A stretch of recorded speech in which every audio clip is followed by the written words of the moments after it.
Welcome to the Deeper Dive NFL edition. It's week 17, the final regular season Deeper Dive of the year. It's been a fun one. It's almost over.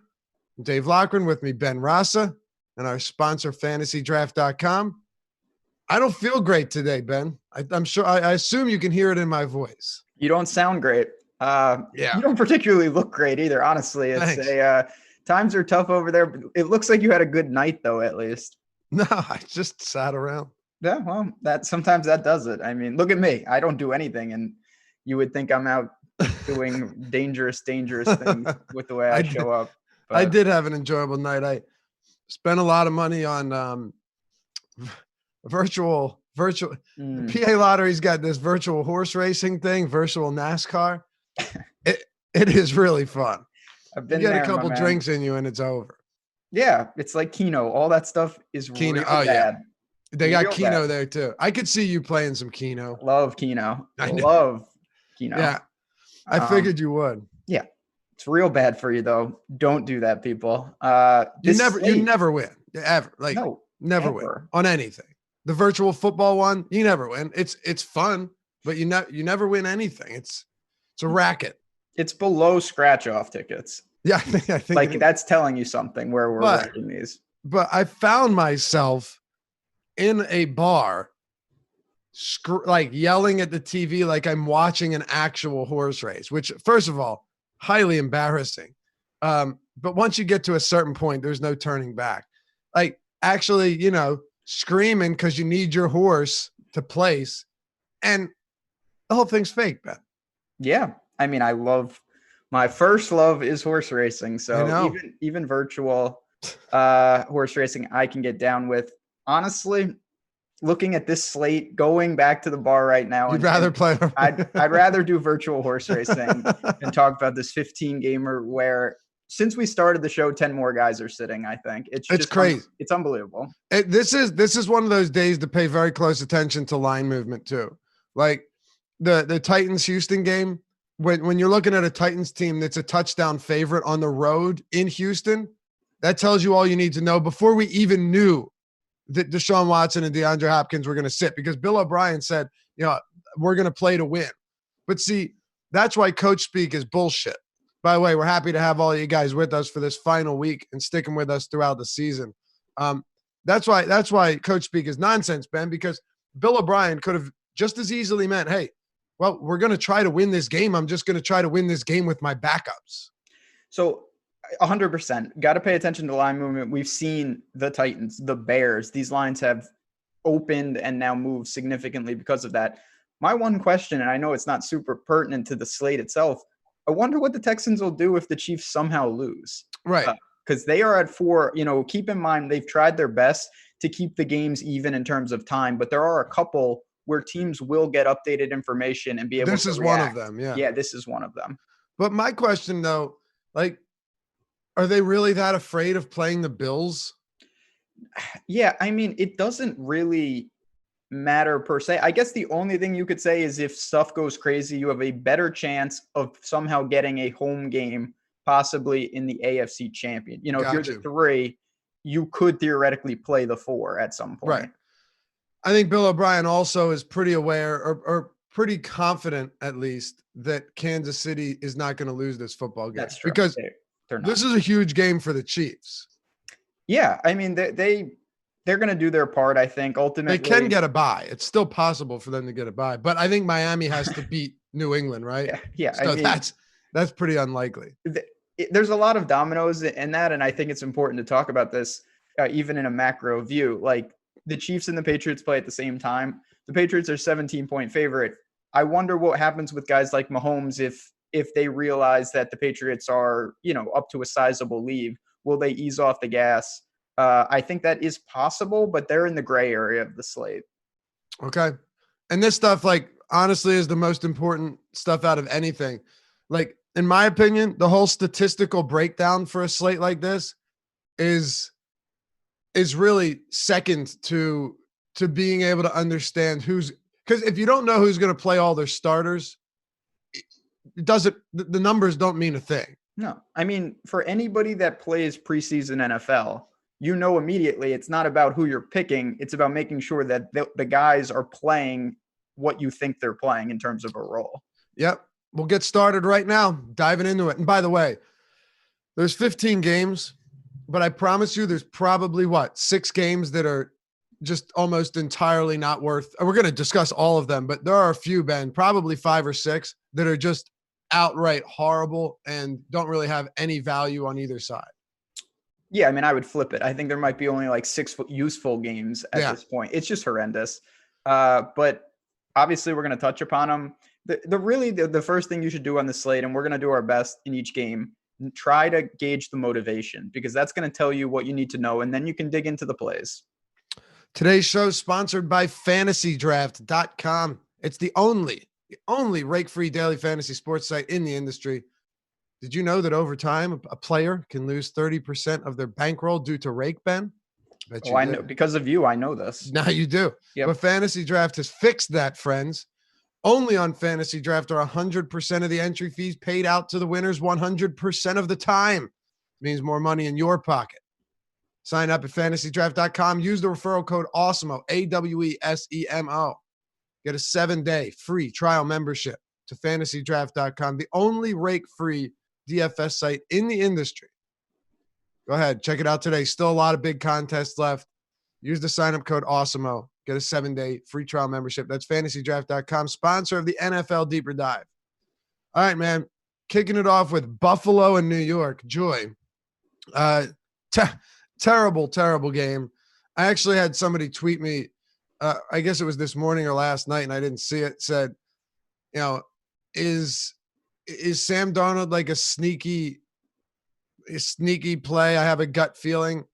I never tell anyone to go against their gut, but I mean, this game pretty much from all angles is pretty awful. It has a 38 over under. Amazingly, there are 2 lower than that. Both teams sub 20-point implied totals. I guess the one benefit is it's a 1-point spread, but there's really no reason for McDermott to play as starters in this one. They're locked, and the Jets are just the Jets. So what are you thinking here? Yeah, you said it. So the Bills can improve. I haven't seen anything concrete, but I'd be stunned if Josh Allen, John Brown, not that if they played, but I don't think they'll play deep into the game. There's just no reason to do that. So you kind of eliminate them. And then you look to the Jets side. It's still maybe guys like Tre'Davious White sit or whatnot, but it's still a tough Bills defense in Buffalo. I don't really like the spot for the Jets. I guess you could look to Le'Veon. He's getting a lot of touches, 25 carries against Pittsburgh. He had 4 targets last week. I still think the volume may be there. The price is pretty reasonable. But again, the counter to this, even though there's a lot of bad games, it's still a 15-game slate. So it's not like we're going to be forced into these games. We have so many options at every price point. Exactly. By the way, you have Adam Schefter out here tweeting some incentive type stuff. Like Teddy Bridgewater gets a $250,000 bonus if he throws his 10th touchdown pass today. That's ridiculous. Like, you get a $250,000 for just throwing one more touchdown pass. Do you consider that stuff at all? I mean, he's going to try to throw touchdown passes regardless. So no, I don't. I don't either. That's like, but I think the team might. Well, no, I'm sorry. Look, in a game where they can't move, like their seating is locked. Yeah, I do think that you might see, instead of whoever they have in it running back, Boone or who was it? Abdullah? Vikings? Yeah. So instead of maybe giving it to them on 1st and 2nd down, you might see Bridgewater pass it. I don't think that's out of the question. They want to help him out. I mean, I don't know. It's a situation, I'll say this, with in Bridgewater, he's Saints now, my man, but that's neither here nor there. Times are tough. Like I said, when you play virtual horse racing, it gets you. But I just think that unless it's going to be a solo show, I'm going to carry us home. Don't worry. I was doing great up until there. I was like, wait a minute, Abdullah. But I think in certain spots, you're right. If they can get a guy, but I don't overhaul where, like, you look at Christian McCaffrey, guys like that. The Panthers aren't going to run him into the ground or something because he can break some record or things of top end guys. I think it may be fringe things if you're looking for a toss-up, but I don't weigh that heavily at all, to be honest. I don't think you can, because how do No. you even factor it in the projections, right? Like, Exactly. and Randall Cobb needs 5 more receptions to get his $250,000 bonus. So It reminds me, and then we can kind of move on. When people talk about, even with the college football playoff yesterday, like, oh, bulletin board material or something. It's like, if you're not motivated to play in these games, there's a problem. Like, you don't need an incentive for some of these things. Maybe the play calling is a little different here and there, but for the most part, I wouldn't read too much into that. Do you have any interest in Buffalo or New York? Anything here? I really don't. Like I said, if you wanted to take a stab with someone like Le'Veon, I have not heard any restriction on him. But I think for the Bills, you really should stay away because we just don't know what McDermott's going to do. Vikings in Carolina, or I'm sorry, Saints in Carolina. Vikings on the I got Bridgewater tied to this Vikings team still. I don't know what's going on. By the way, I have mental blocks like that anyway. This has nothing to do with last night. Anyway, the Saints do have something to play for. And if you've looked, I know you did the strategy show with Sal on, was it Thursday? Yeah, yep. The game by game breakdown. You broke down all of the situations going into this week as well. And the NFC has some crazy ones. Like the NFC West, you have teams that could finish, get home field advantage throughout the playoffs, or they could be a road team in the wild card round. There's crazy stuff. It's crazy. Yeah. I mean, you have the Saints, the Packers, and then you mentioned the West with the Niners and the Seahawks battling. That's the night game, but New Orleans has a ton to play for. They lock up the one if they can win and get some help from teams like San Francisco. They're a massive favorite here. They need the Packers to lose too. Yeah, they need to. Oh, no, I'm sorry, Packers or the 49ers. Yeah, so they can lock it up, but all these teams have a lot to play for. They want the bye. They want the home field. We know the Superdome. And they get a great matchup. I mean, Will Grier was bad last week. I'm not saying he's going to be bad going forward, but it's really tough to think that Carolina is going to be able to muster some stuff up. We've got DJ Moore sitting already. Other than that, though, I think the game is pretty safe to target on a macro view. Also, if both the Packers and the 49ers lose, Saints can win and get the 1 seed, not just a bye. Absolutely. Yeah. No, all these teams are live for the 1. So it's huge here going into this final week. I mean, this is one team where you have to think that you have to assume that the Saints are going to just go all out. Now, could this game get out of control and by halftime it's a 30-point game? Maybe. But that's not something you project for. You just can't factor that in, man. You have to go in here assuming that the Saints are one of only several, I guess half the teams probably, that are actually going to run their starters out there, presumably for the full 60 minutes. And if it does get out of hand, somebody did something major. It's not like they're going to blow them out with nobody contributing. So if you target a guy like Kamara, who I think will garner some ownership today, there's no reason he can't get there in 3 quarters. It's not ideal, but at the same time, New Orleans should be playing deep into this game.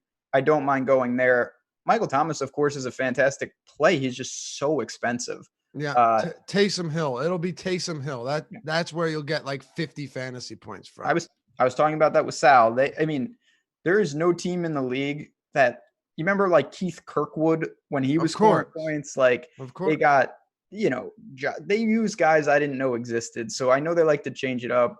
They could lean on Latavius if they want late in the game. I wouldn't be stunned to see that happen. Kamara still, to me, is in the player pool, and I don't mind going there. Me neither. I will say, though, from an ownership perspective, I think there are a few guys that are priced similarly to Kamara with way less ownership that stand out to me, and we will get to them. But Kamara, one of the higher owned running backs right now. I think that is at least worth considering when you look at a couple of other guys. I'll get your opinion on a guy like Derrick Henry later. Right now, projected for less than 5% ownership in a must-win game. So I think there are other guys that are appealing or at least worth discussing at similar price points. But yeah, Kamara. My only thing last week is like, sure, okay, he finally had that game we were looking for. He scored his first rushing touchdown since week 3, Ben, which is insane. Actually, his first touchdown since week 3. but he still only had 11 carries. Yeah, I mean, it was a weird game. They fell behind early. The targets were there, which I do like. Had another 7. And like you said, honestly, he had a pretty similar week to all his weeks, except he found the end zone twice. Right. And that's the great equalizer, of course. I mean, he has 2 games with 2 touchdowns. Every other game he's got 0. It's no surprise that he's had 2 good weeks in the DFS world. So you can look there. For me, on the other side, real quick, I do think that Curtis Samuel will get a boost, of course, with no DJ Moore. I just worry on the whole about how effective an offense can be with Will Grier under center. I have no faith whatsoever in them. And as a matter of fact, this is a Carolina team that I'm not high on at all. At like even a little bit. Even Christian McCaffrey right now, I have to think that the ownership on him comes down, right? We've got him projected at like 23% ownership on DraftKings. I don't know that potentially as the game goes on, we could take a look at some of those other backs. Offensive coordinator Scott Turner said Thursday. That scares the piss out of me, man. I paying a top 10K for a guy that might play 3 quarters.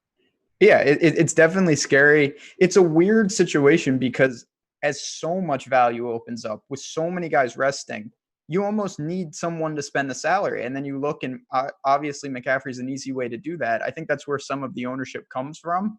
Now, he had 15 receptions last week. Crazy. I know Grier on 15 targets. On 15 targets, because they're such easy receptions. You know Grier is going to lean on him, but as you said, you need him to, it's hard to imagine he has an effective game if they start easing him off the gas pedal. And I think they probably will, just knowing how valuable and how much, mileage is already on that body. Right. Yeah. He's on pace for, he's got 278 carries and 109 receptions. Yeah. That's a lot of touches. It's insane, dude. It's just what is that? 387 touches this year. There's a lot of miles on him, like you said, and he's only been in the league. I just, when you hear the offensive coordinator say something like that, would you at all be surprised to see him play a half? No, not at all. And again, I'm not saying you can project stuff like this because you can't, but there is such added risk. If anything, even minor happens to him in this game, he's not coming back. One misstep, one nick. For sure. Like, it is as cautious can be. I'm not saying you project that, but you just have to know there are a lot of paths where McCaffrey is just, an observer in the second half. It's a completely meaningless game for the Carolina Panthers. Yeah, it would be ridiculously dumb to give him heavy work here. All right, so before we move on from this game, just give me your top plays from the Saints. Obviously, guys like Kamara and Thomas stand out. Yeah, I mean, it would be Kamara for me. I don't really want to pay for Thomas. If you're looking to – Jared Cook is a guy that he's had some big games. They look to him in the red zone. He's certainly live to fall in the end zone. The one thing I have there, once again, we have 30 teams on the slate. So it's not like, there's 2 or 3 good tight ends on the slate. We have everybody, basically. We don't have Kittle. Other than that, you have your pickings of guys, Higbee, Waller, Goddard, Hunter Henry, OJ Howard. All these guys are in the neighboring price range. Cincinnati, Cleveland. Oh, yeah. You always get these divisional games to close out the year, which can be a lot of fun. Like it can be great when you don't have Jets, Buffalo, and, Cleveland, Cincinnati. But generally speaking, they're pretty fun. And sometimes they mean something. This one, Ben, this doesn't mean a damn thing. And the Cleveland Browns, again, have found a way, ripped defeat from the jaws of victory, as they say, Ben. It's been bad. And I think this game in general, you might have a couple places that you want to go 43 over under. The Browns are still 2.5-point favorites on the road. Andy Dalton probably playing his last game as a Bengal, or at least as their starter, right? I mean, is Joe Burrow's coming to Cincy? He's coming to Cincy. In Ohio, you're the college guy. I really don't know much about college, so yeah, I would think that he'd go to Cincy. After yesterday, it's hard to imagine he's not going. So, yeah, this is a game, though. We've talked about how bad this slate is. I think you have to make some stands somewhere. I like this game a lot. I'm going to have some stacks of this game. I think it's two bad teams. It could be up and down. We know how awful Cincy's defense is. The Browns, of course, I worry more about just because they had expectations and they're a complete dumpster fire. But I still think I will have some teams that start with Baker, pair him up. It looks like they're going to play. I know they're both hurt in terms of Landry and Odell. You have options in the backfield. And then on the other side, for me, Joe Mixon, what a killer, Lofty. We end the show, I think it's Joe Mixon week, and then we get the report last week that he has the stomach bug. Unbelievable. Awful. Yeah, I know. And there was somebody in one of the chats like, oh, these guys on the deeper dive. He didn't say the deeper dive specifically because I think we talked about him. I think it was talked about live before lock too. But it's like, oh, these guys talking about Joe Mixon. Obviously, you don't play Joe Mixon.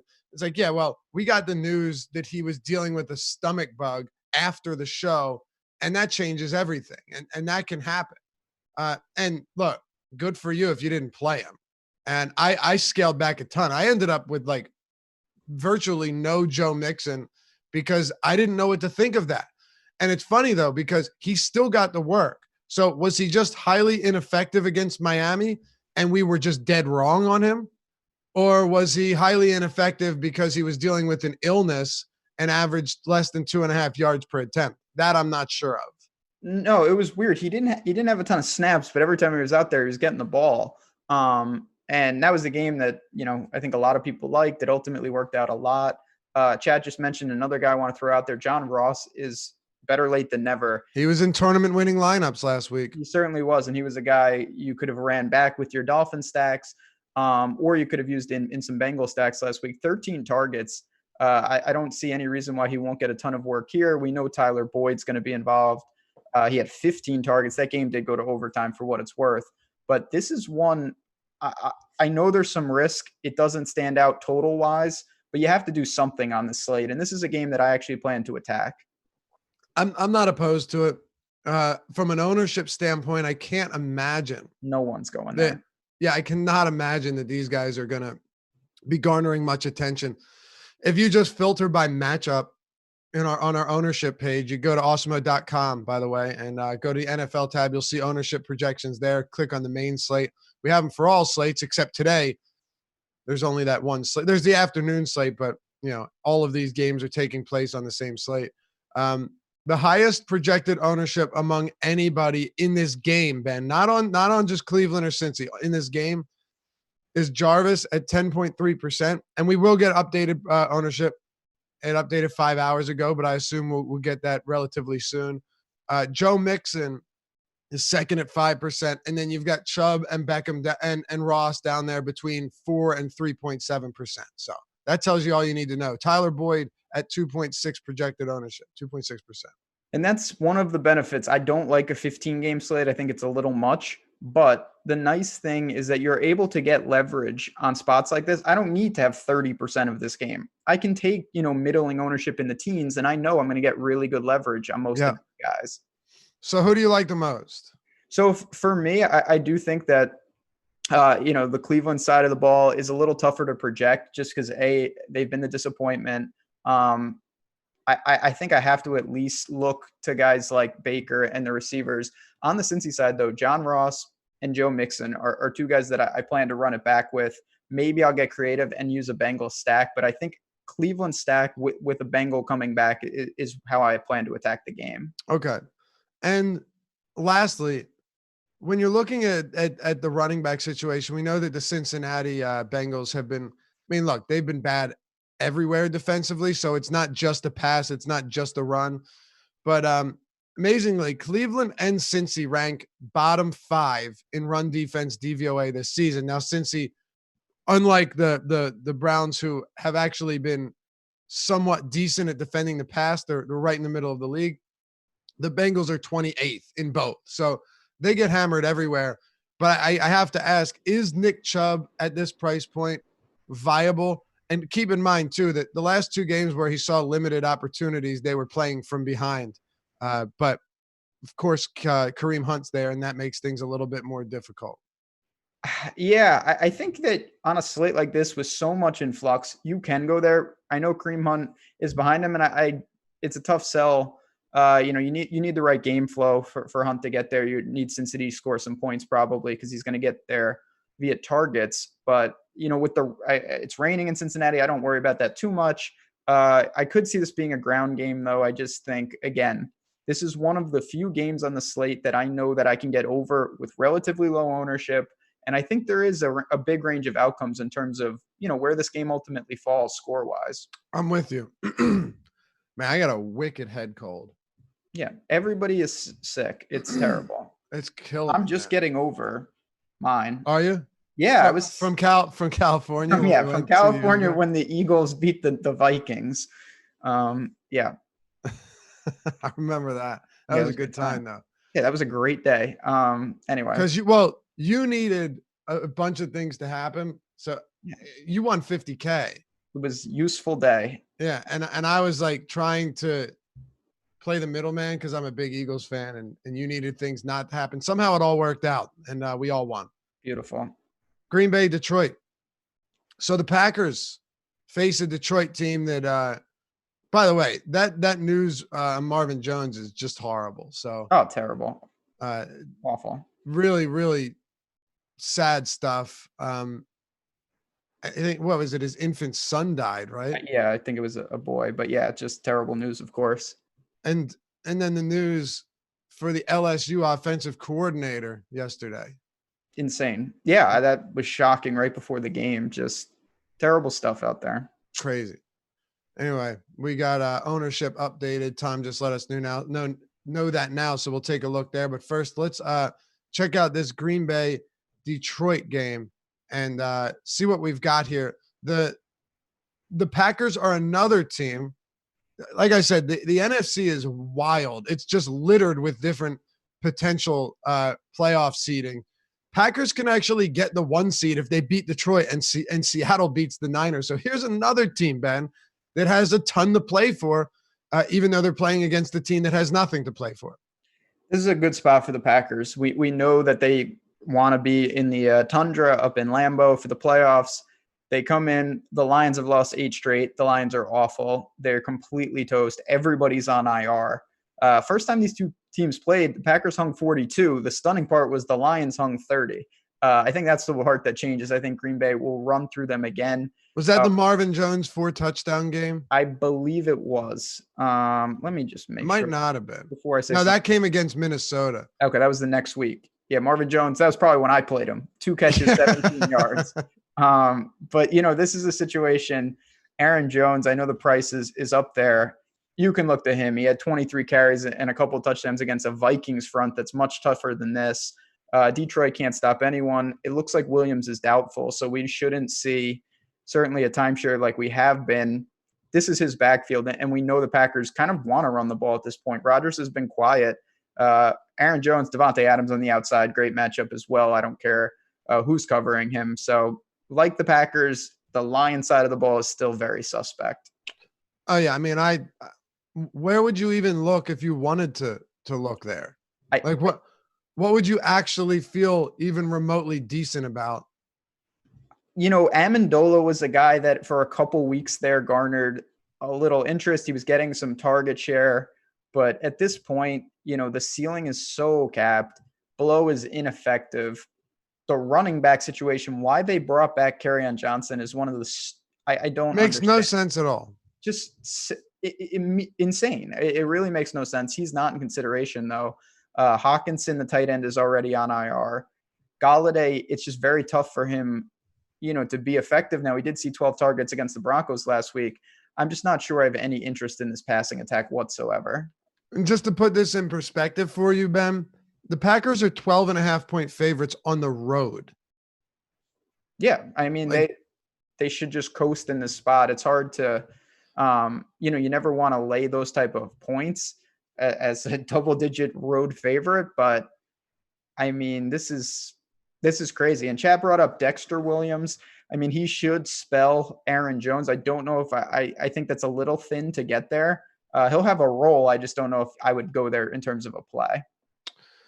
Well, I mean, Dexter Williams, what I'm guessing, because Jamal Williams is not likely to play with that shoulder injury.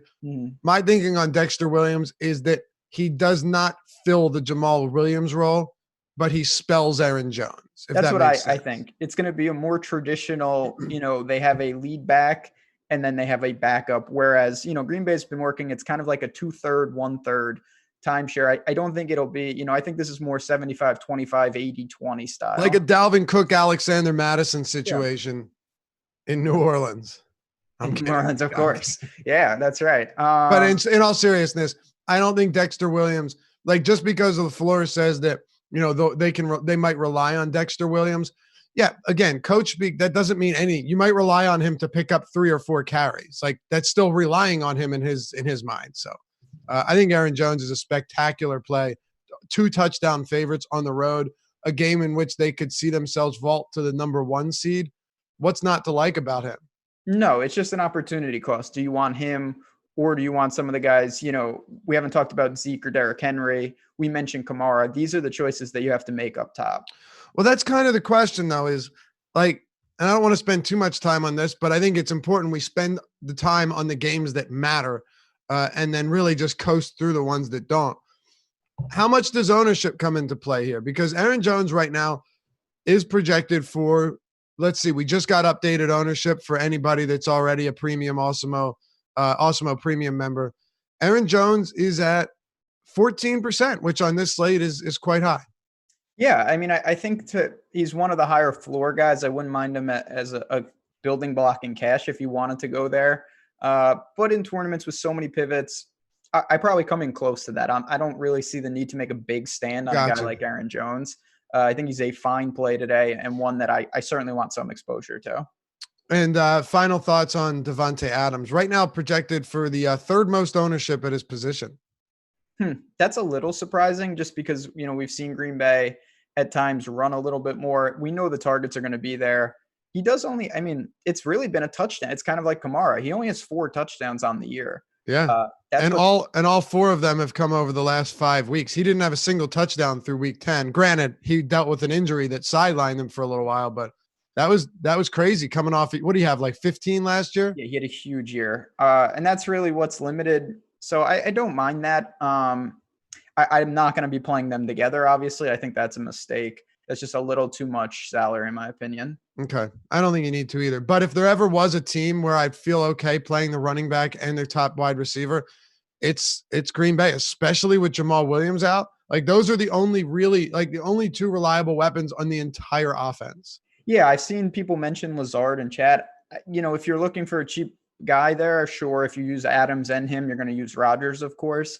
But other than I don't really see myself needing to go there much. No, but if you were to go to anyone outside of the 2 top guys, it would be Lazard coming off a 9 target week where he played 75% of the snaps, which was second at the position only to Davante Adams. So not bad. And I guess we can move on. There's nothing else for Detroit here, at least not for me. And the next game is actually a very interesting one because I think, again, ownership comes into play pretty heavily for me in this game between the Chiefs and the Chargers.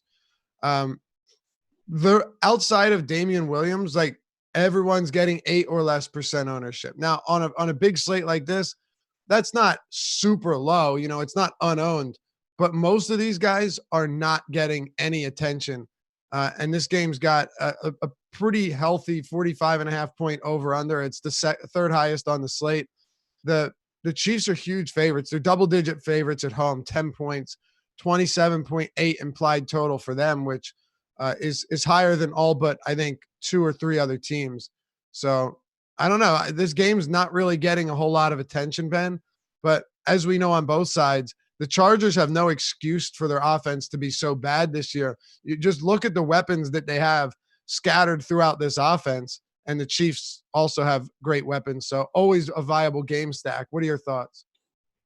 I mean, my first thought is that the Chargers they've set a new low for how inept they've been lately. With those weapons, yeah. It's unbelievable. I don't know if it's just Rivers, but what a disappointment. This is one of the games to me that's firmly in the middle in the gray area because we already mentioned at the top, the Chiefs, if the Patriots somehow lost, would have a ton to play for. But I think they know instinctively that may not happen and probably won't. So late in the game, do we see them make a move? That's a question I don't think anyone knows the answer to. I can embrace that in tournaments. I don't mind actually stacking what's going to be an under-owned Mahomes and Tyreek and hope that they decide to play through the game.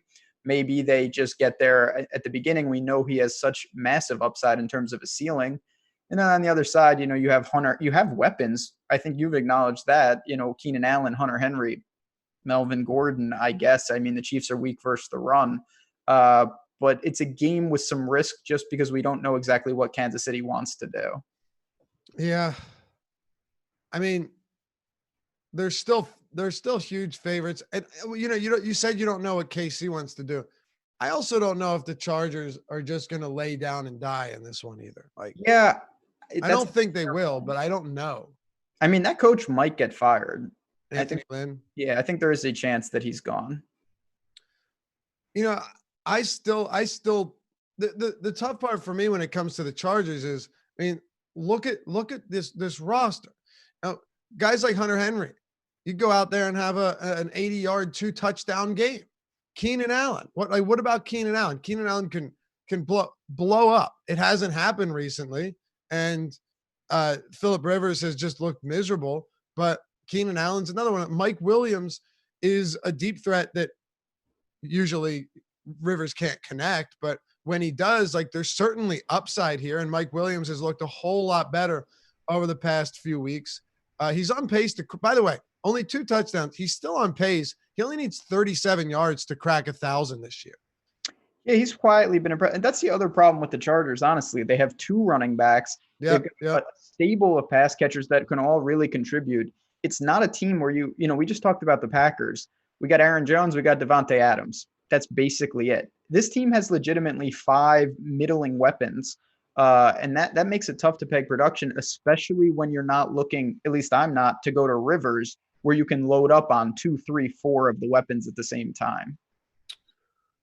So then, do you think that would make the most sense to stack Kansas City, run it back with the Chargers, and just hope that you get the right Charger guy? That's what my plan in this game is a kind of a boom or bust. I think if I want to play Kansas City, I might as well just go for it, because I think, Tyreek and Mahomes and all them are correlated together mostly in the rest factor. I don't really want a one-off. I'd rather hinge my whole lineup to hoping I get Kansas City right. And then on the other side, I'll look to a Keenan Allen, a Hunter Henry, maybe even a Melvin Gordon to kind of tie in the game stack. What type of faith, if any, do you have in Damian Williams this week? He's coming in at pretty heavy projected ownership, by far the highest in this game. So I assume we don't know, is Shady going to be a healthy scratch again? That's the one thing.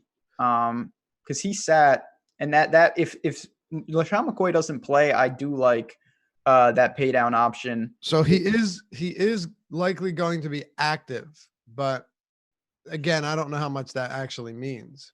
Yeah, that makes it trickier. I still think, of course, you can look to Damian Williams, but I certainly would want McCoy out of the picture. I think if it was just Darwin Thompson and the gang back there, we'd have a much easier path to the type of volume that we want. Okay. Minnesota, Chicago. I'm not going to spend a lot of time on this game, Ben. Maybe you will. 35.5 point total. 35.5 points. That's absurd. I mean, dude, just a really brutal game. The Bears are 3-point favorites. Both teams have totals below 20. Neither has anything to play for. Minnesota's already locked up that 6 seed. I mean, this is ugly unless you're looking at Laquan Treadwell. And I guess, there are going to be a number of backups in this game that get work, but it's hard to get really excited about it. No, this is one, the spread tells you what you need to know. Minnesota is not trying. They're going to take guys out who are hurt, and I think other starters as well. So maybe someone like Treadwell as a pure punt. I will say, and then I think we don't need to spend a ton of time on this, I'm going to stack Trubisky on the other side in certain spots. That is my 1% owned stack of really under the radar stack is the Bears today.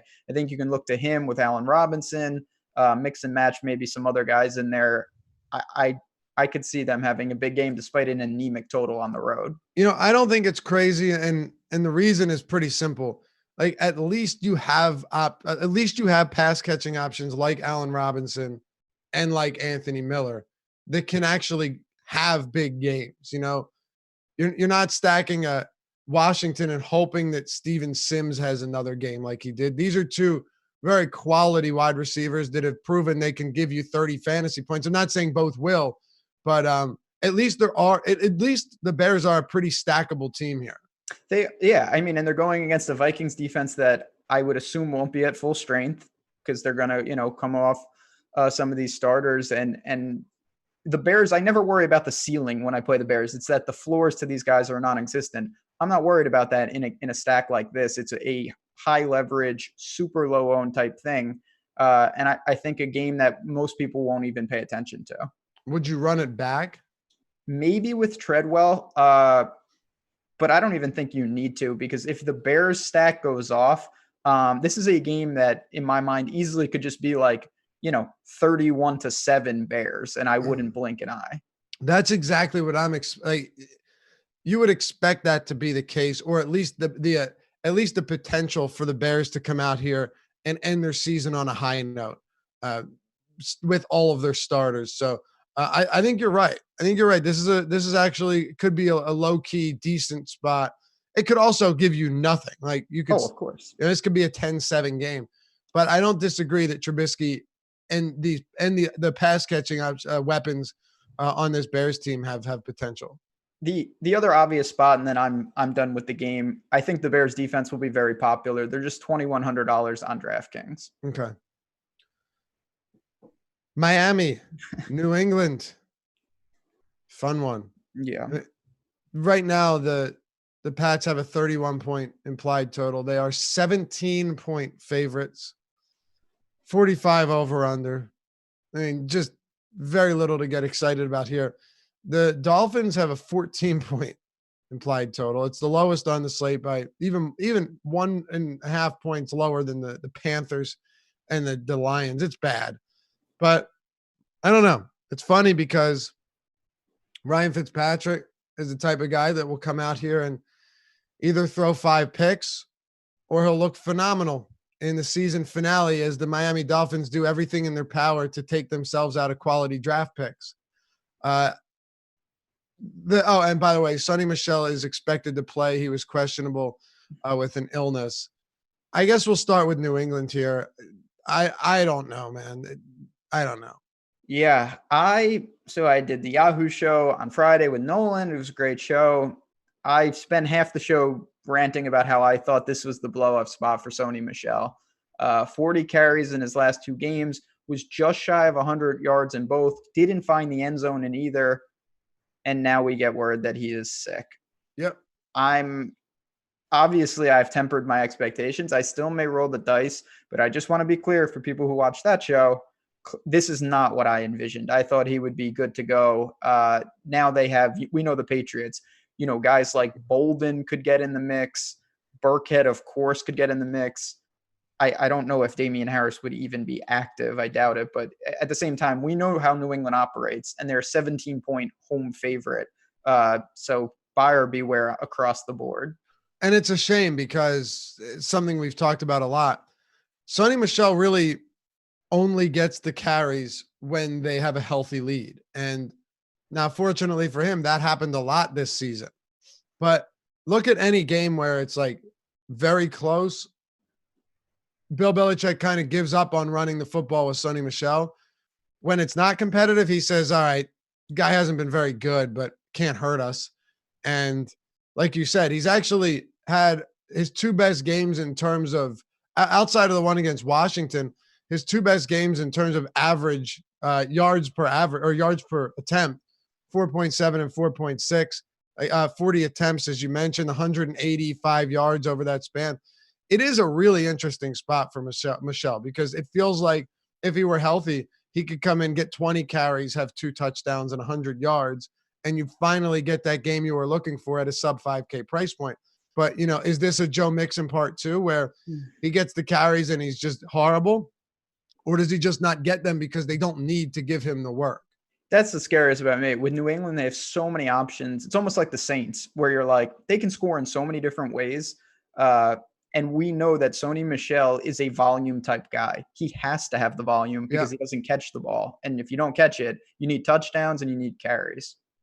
Do you have anything else from this game? Like, does Julian Edelman stand out to you? James White, Devontae Parker in a very difficult matchup? Not really. Gesicki has been good, but at the same time, people are gonna, I think, gravitate toward him just a little bit. And there's so many tight ends on the slate. I'm not even looking to him much, if at all. Look, I get Vegas's and everything, but they literally have a 14-point implied total. Yeah, they're gonna get killed. There's no doubt. New England at home in a game that they need, it's not gonna end well for Miami. Let's talk about an actual interesting game. 47.5 total between the Bucs and the Falcons. Now, neither team has a very high individual total, but if there's a game that felt like it could shoot out to close out the season with the Falcons being 1-point road favorites, it feels like this could be one of them. I guess the big question though is, and I want to start with Tampa Bay because we'll get to Julio Jones and everyone from the Falcons side in a moment, but I guess the issue with Tampa Bay is, outside of OJ Howard, Chris Godwin is out and Mike Evans was on the IR. So that means you're going to be paying up for Perryman or even Justin Watson, who's seen his price tag come up. Like it's not the same Tampa Bay team that it was a couple of weeks ago last week, where playing these guys was much easier to do in stack situations. So I think that might be the one reason that despite this game having a lot of shootout potential and the highest over-under on the slate, that's probably why it's not getting a ton of ownership from the Bucs side, but it's still up there. It's just, only OJ Howard is in double digits, and that's 10%. Clearly, I mean, this game was the Bucs played on Saturday, so most people got to watch Jameis throw 4 more interceptions, and we saw the lack of options, but Justin Watson has emerged. I think he's firmly in play today. OJ Howard, boy, it's going to be dicey, but he is in play. And then you have Perriman, of course. So it's a game. NFC South all year has been just fantasy production. It's hard not to like it. One of the many great things that we have behind the paywall, and I believe it is free today, is Awesomo's Stacks tool. And it likes the Falcons, one of the highest top percentage of being the top stack. And it's easy to see why with Matt Ryan. It looks like Julio is good to go. I don't see any reason why he wouldn't be. You do worry. It is week 17. You have to worry across the board. But this is one of the easiest games to stack, and it's hard not to really want to do that. Yeah, premium content that's free today, as you just pointed out, Ben. And NBA ownership rankings, the NFL projections, and NFL premium Slack tool. So you guys know for next season what we're working with and what you could have access to if you use that sign-up code Deeper Dive, the NHL lineup builder as well. If you use Deeper Dive, all one word, it'll get you 50% off your first week of Awesemo Plus, Platinum membership, ownership projections, player projections, because this stuff can't do it free every day. Top stack tool, the premium Slack, which is a lot of fun, talking DFS, fantasy sports around the clock. All of our premium articles that our guys put a ton of time into, and the lineup builder for those of you guys that aren't playing 150 lineups every day.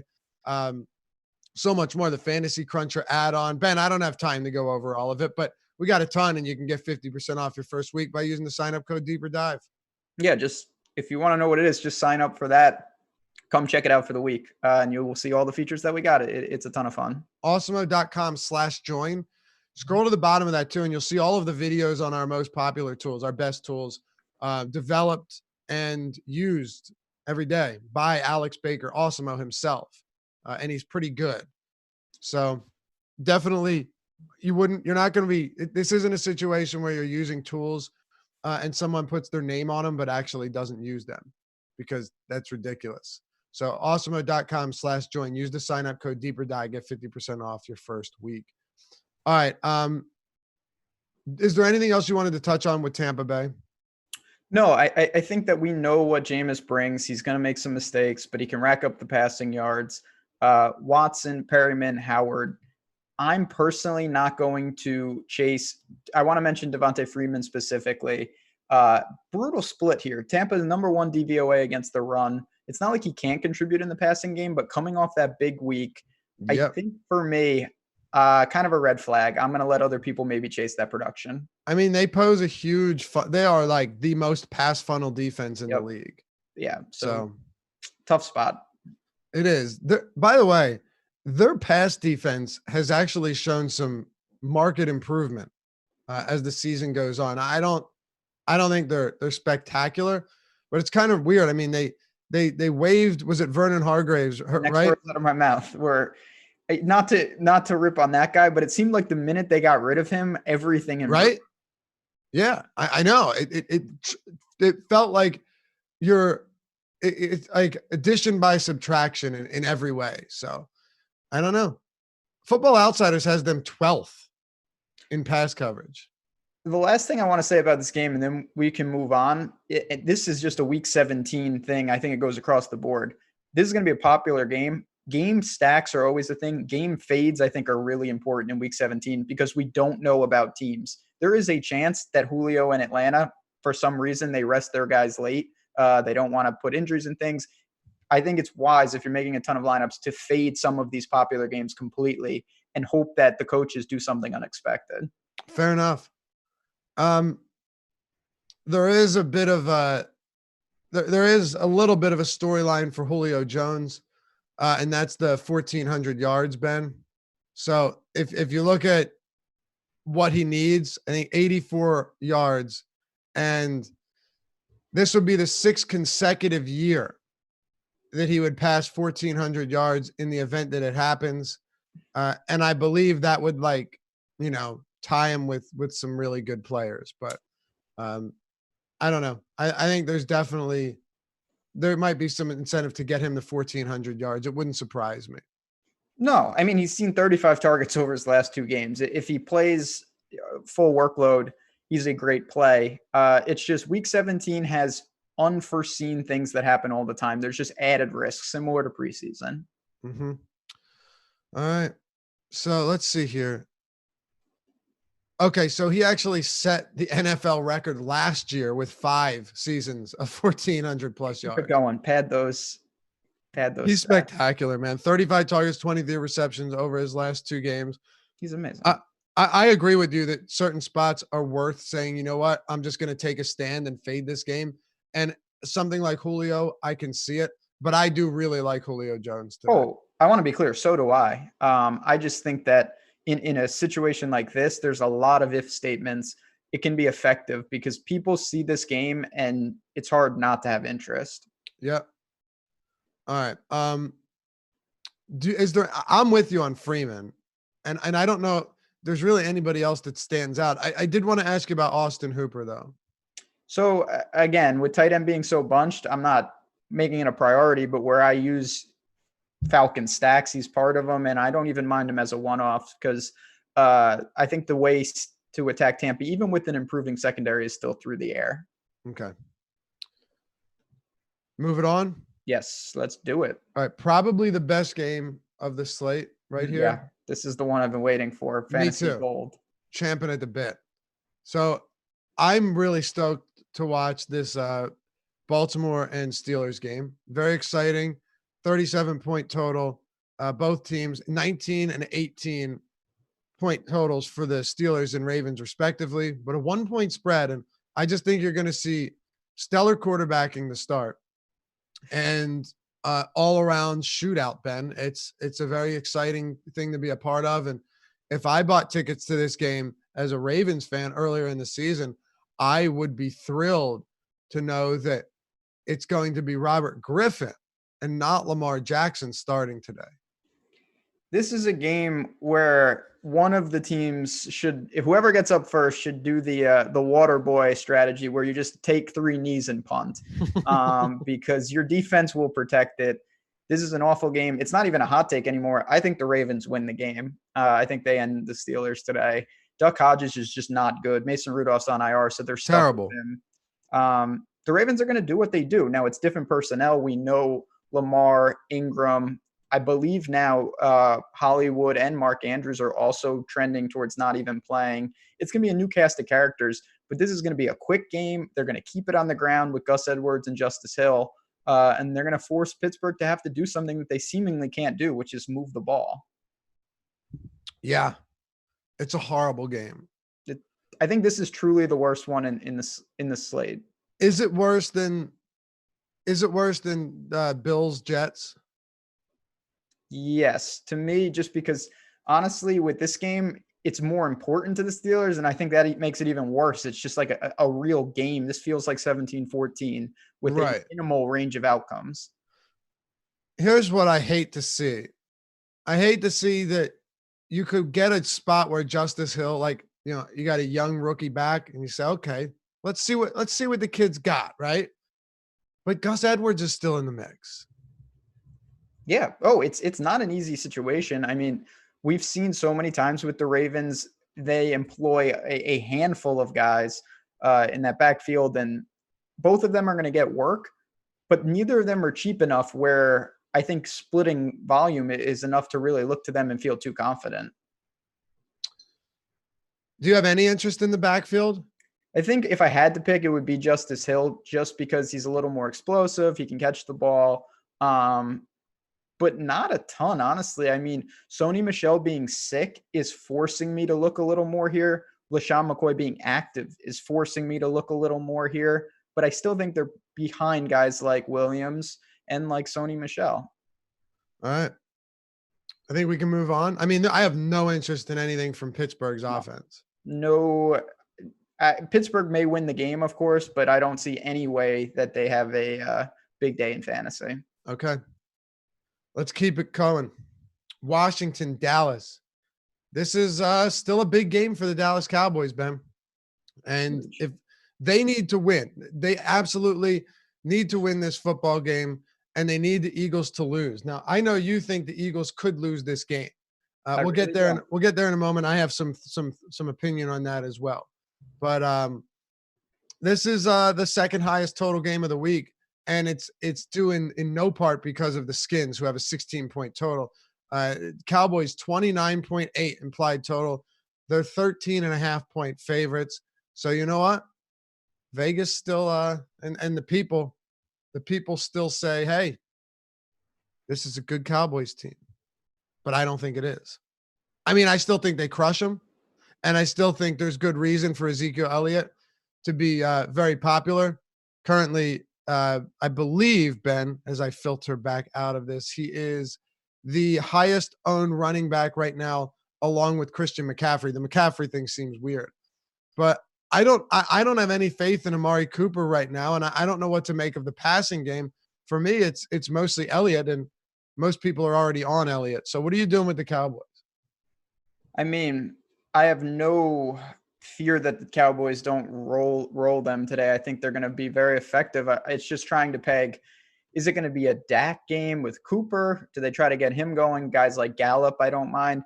Or is it the obvious, just, run right through them with Zeke? I've gotten it wrong on that every time, by the way. When I think it's the passing game, they go with Zeke. And when you think that Zeke's going to run it down their throats, like against Miami, Amari Cooper has 2 touchdowns and 100 yards against Xavier Howard. That's what's been tricky about this. I mean, I don't think the Cowboys are a good team either. I really don't. But they have big weapons. Yep. I don't want to relate them to the Bears because the Bears are also inept. But it's similar to what you said about, Robinson and Miller. Like, they have guys who can explode. Gallup can go nuts. Cooper can go nuts. Zeke, of course, is a premier play. So you're really just trying to look and structure how you base it. I do think Zeke for cash is an easy play. Highest floor out there, in my opinion, on this entire slate, probably. But I also will have some teams that leverage the Cowboys against themselves, in the sense that I use Dak and the receivers. I don't know if I can run it back with anyone, though, at this point. Okay. Can you? Are you going to go to Sims without Haskins? Well, here's the thing.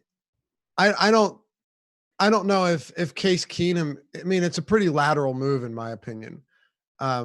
Haskins was playing better, but I guess let's at least do this. Terry McLaurin is out of this game with a concussion, right? Yep. Dwayne Haskins is also out. Paul Richardson's on the IR, which leads me to, All right, who do they have? Who do they have? Darius Geis also on the IR. I mean, you've got Sims and Kelvin Harmon, and that's pretty much it. They have a tight end named Hale Henches. Ah, yes, he should be on the Bears. The Bears are supposed to have those guys. The Ben Bronikers. Yeah. Like they have to throw, but is there anyone here where you're like, okay, you know what? I could see him getting double-digit targets and actually being somewhat viable just because they've got nothing else? Or is this just, 120 total yard game for the Skins? I think for me, it's a situation where if I go to a Skins player, it's going to be on the fact of a salary thing. I don't trust anyone. Volume and Steve's, this Sims guy, not that he's expensive, but he's not towards the min, where you have Kelvin Harmon and for me, Chris Thompson are guys that in a PPR setting, you could rack up some points pretty quickly. And I don't think they're that much behind Sims in production. He's going to draw the top coverage. That's another negative without McLaurin. But overall, I don't even mind going to Dallas defense if you want to be unique in the game and maybe think that that's the way they get it done. It seems like a really tall task for the Redskins to do much here.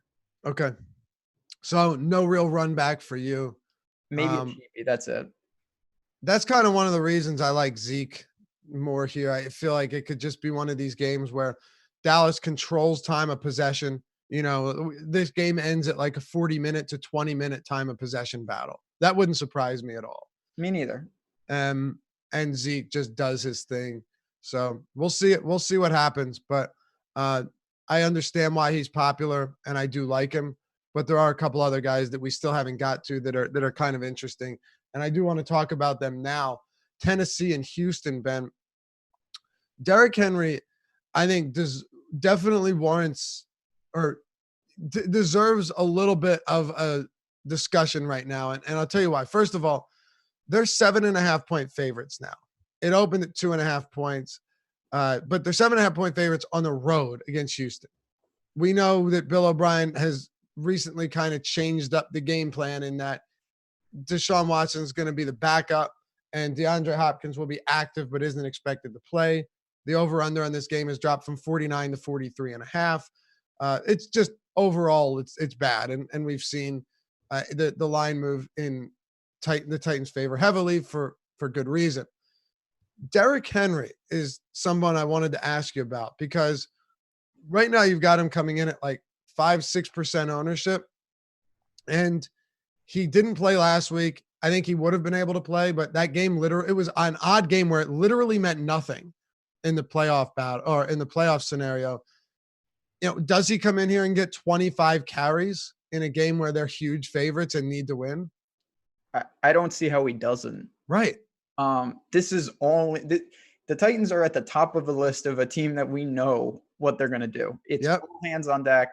They need the game desperately. And you mentioned it. I think Henry's ownership is somewhat deterred by seeing that he sat out against the Saints, but they didn't need, it was a smart move. Why would you play him? Treat it like a bye week. For sure. He's going to resume his normal workload, which is 20 plus carries. And in a game like this, I think he could push 30 carries. I really do. If it's close and competitive, I don't know how you don't lean on him repeatedly in this spot against the Texans team that, again, is not going to be at full strength. Okay. I'm with you.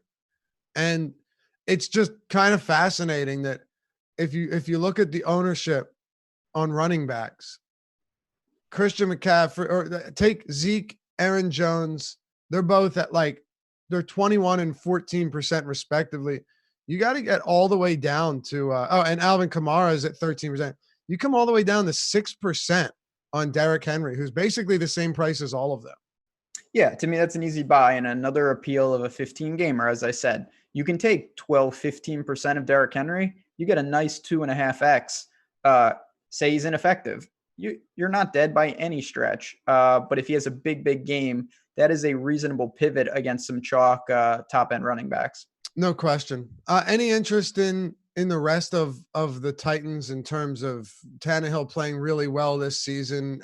AJ Brown was non-existent last week. He had one long 34-yard reception late in the game, and he had a rushing touchdown in the first half. Yeah, I don't want to say they got bailed out because ultimately he didn't get They got there, bailed out. but he should have had like just zero. Yeah, they got bailed. I mean, when your wide receiver has a 49-yard rushing touchdown, you got bailed out. That's a fair point. He got bailed out. The price is a little premium, but at the same time, the Titans, again, they're going to be looking to him. So I don't mind it. I think Henry is more of an interesting option. This is not a game that really has a ton of appeal to me. On the Houston side, you can pay down for these receivers that are going to be active. But other than that, I don't know if I want to mess around with the running backs, and with A.J. McCarron under center, it's not a great spot. I will say Henry has a lower floor than a bunch of guys at his position, because if he doesn't get in the end zone, and he has 85 or even 90 yards, that's not going to get it done. But he also has a pretty wide range of outcomes. Like, you could get 160-yard, 2-touchdown game from Derrick Henry, and you wouldn't be surprised by it. So just be aware that if you're playing Derrick Henry over like an Alvin Kamara has a higher floor, but Derrick Henry is also going to be significantly lower owned and has the potential to just gut this Houston defense today, a team that has nothing to play for. Do you want to touch on anything from the Houston side, knowing that we're starting to get an idea of who's going to be playing? I think you're going to still have to wait and see into the 4:00 window. You can look again. You want to look to one of the pay down receivers, whether it's Kuti or Carter. I think that's okay. I don't think I'm going to mess around with the backfield. And to me, yeah, it's just one of the ways to create value on the slate, but it's not a priority. There's so many question marks of what they're going to do and how effective they'll be. I'm with you. I don't really have much here. It's Derrick Henry for the most part in this game. Jacksonville, Indy. Awful. The Raiders have a very strange playoff situation that, based on tiebreakers, they would need to win. They'd need a Titans loss, Steelers, and they need the Jaguars to lose too. I guess for tiebreaker purposes in the division. I guess we'll get there when it happens, but I just found that odd. Jacksonville has nothing to play for. This game is pretty much a wash in terms of significance, but it's also, for me personally, I don't know where you're at, not a game that I have a ton of interest in. The big question starts with Leonard Fournette. He's not going to play. At least we don't expect him to. Does Raquel Armstead get the workhorse role? DraftKings preemptively priced him up a bit, but he's not super expensive. My issue is like this line has been so bad in front of Fournette to begin with. He's obviously, Armstead is going to get some work. There's no doubt about it. Yeah. So is Ozigbo, though. These are not things I ever thought I'd have to say on a show, but here we are. And it doesn't mean that just because they're going to have some opportunities. But you mentioned it, Fournette. I mean, he's been getting a ton of work, and it hasn't materialized a ton because their line is awful. The Jaguars in general are awful. So this is a team, their coach is going to be fired, no doubt about it. I expect a pretty bad performance. You're just really ranking him against Damian Williams, Sony Michel, and some of those other pay down running back options. So I'm not really there. I may have a sliver, but I don't trust the spot at all. Yeah, adjusted line yards, Football Outsiders offensive line stat. The only teams worse than them this year have been the Dolphins, Bears, Chiefs, Steelers, and Bengals. I mean, I'm sorry, not the Bengals. They're tied with the Bengals. It's been a tough go, and you've seen Leonard Fournette really struggle as a result. Is there anything for Jacksonville as a team that you can get to? Not really. The Colts are so good at keeping everything in front of them. Minshew hasn't been good in some time, but it's hard to really go to a guy like Shark. First of all, he's banged up. Second of all, again, they do a great job of playing that zone over the top. So it's probably a pass. And then even on the Indy side, I mean, Ty, he's limping to the finish line. Marlon Mack, they do have one of the worst fronts that I've seen. I just worry a little about the volume. He is somewhat interesting just because, again, the Jaguars and the Panthers have been just so bad DVOA against the run. Yeah. I mean, I don't think there's really anyone in this game that's projected for like any ownership at all. No, nor should there be. I don't think so either. Actually, looking at it now, basically the highest owned player other than Armstead is the Colts D. And I see that. I don't think that's crazy. I don't think it's crazy at all. But I mean, Marlon Mack, actually, you know what? What about Marlon Mack here in a spot where Jacksonville has been gutted in a number of spots recently? Jacksonville's defense is just completely unraveled. We saw Devontae Freeman with a huge game against them last week. They allowed 518 total yards against them. They allowed plus 500 or more yards against the Chargers. Man, they have really been hammered over the past month of the season. Do you think Marlon Mack gets a lot of work today? Because if he does, I don't know. It does seem like a spot that's at least worth discussing, knowing that he's going to get all the goal line work and he is their feature back. I think it's a spot worth discussing. He broke that. I think it was a hand, then came back. In a couple games, he was so phased out against New Orleans. They lost by like 50 points, so it didn't really matter. Right. Last week against Carolina, he had a dream matchup. And he had a fine game, but it wasn't a smash game either. This is another dream matchup. So if you think that he can push 20 total touches, I get it, and he'll be in play. If you don't, pretty narrow window at not a cheap price tag. Okay. Anything else for this game? No, this is a bad one. It sure is. This next one is a very, very fascinating game for a number of reasons. The Philadelphia Eagles and the New York Giants. I said to you, Ben, I think here's how this game goes down.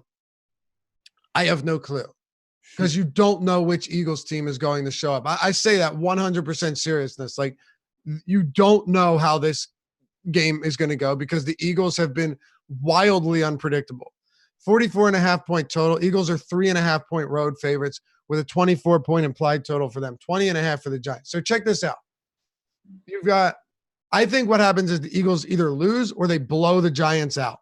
I don't think they win a competitive game. I think they blow the Giants out or they lose because they're either going to be extraordinarily disappointing or they're going to build on their past couple of weeks and smoke this team. But the starting pass catching weapons to start the year in your starting lineup, Zach Ertz, out. By the way, lacerated kidney too. It wasn't just a rib. Yeah, that'll get you. Alshon Jeffrey on the outside, out. Deshaun Jackson on the outside, out. Nelson Aguilar, out. Jordan Howard's back, but he'd been out since week 9. I mean, you're literally relying on Miles Sanders, who is having a breakout campaign and finally looking like someone that can be a legitimate bell cow running back for years to come. Outside of that, talking about Greg Ward, who was cut from the practice squad 3 times in Philadelphia and has been a revelation recently, but he's still Greg Ward. J.J. Arcega-Whiteside, Robert Davis,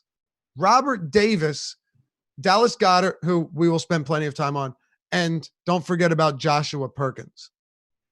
It's not good. Yeah, I mean, I like the Eagles last week in that game. I think they're going to lose. I really do. I hope they don't. It's weird. I'm a New Yorker, but I'm rooting for the Eagles here. I really hope they roll them. I just worry about losing Ertz. Miles Sanders is going to be once again, and he has been fantastic. I think it has to be him. I really do expect them to try to lean on him. We'll see what Howard gives them. It's a gettable. I mean, we're going against a Giants secondary. It can be exploited. But you mentioned, even though these weapons, I think it's been pretty impressive. It still doesn't inspire a ton of confidence. Okay, so, well, talk to me. Dallas Goedert right now is projected for more ownership than anyone on this slate. And I don't think you would disagree that makes plenty of sense. I mean, he had a career high receptions in the first half of last game. It makes total sense. Yeah. He's a pretty good pass catching weapon too. So what are we doing here? So I'll ask you this, because this is your account. Do you think that Goddard, some of that production is a product of them bracketing Ertz and then Wentz just saying, we're running these 2 tight ends, I'm going to go to the secondary guy? Or do you think he can stand out as what is now, the Ertz role, not the Goddard role? Now, if you watch him, he's actually pretty solid at getting open. And also, a lot of those receptions last week, Ertz was off the field. He was in the locker room or in the tent. Yeah, I saw So it. I needed Ertz. So do you it think? could certainly, I'm not saying Ertz off the field is going to help him, No, of course you not. know, but I also put it this way. What choice does Carson Wentz have? That's how you have to look at it. What choice does he have? And it's the New York Giants. They play better, but they still are not a team that is going to shut you down in the passing game. No, that's fair. And again, Goddard, you mentioned he's going to be very popular for good reason. I get it. I think people will go to Perkins as the pure punt. I don't know what to make of that. I'll be honest. He's the only guy you're going to find at that type of price. I just don't know if you need to go there on a slate where we've already talked about guys like McCaffrey carrying a ton of risk, in my opinion. Yeah. I mean, the Giants' pass defense is 31st in DVOA, according to Football Outsiders. The run defense actually has not been bad, but you look at Pro Football Focus, they're 30th in pass D. So it's kind of funny to see that recently they've oddly been a bit of a funnel defense. I don't know if that's just the product of teams can do whatever they want against them, but they've gone one direction in the run defense. They've gone the other direction in the pass.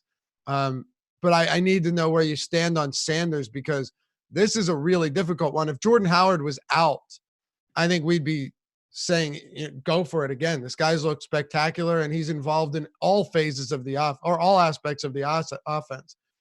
Jordan Howard's back, though. Is he going to get the goal line work? Is he going to get mixed in for 12 carries? I don't know. I don't know. It's certainly a concern.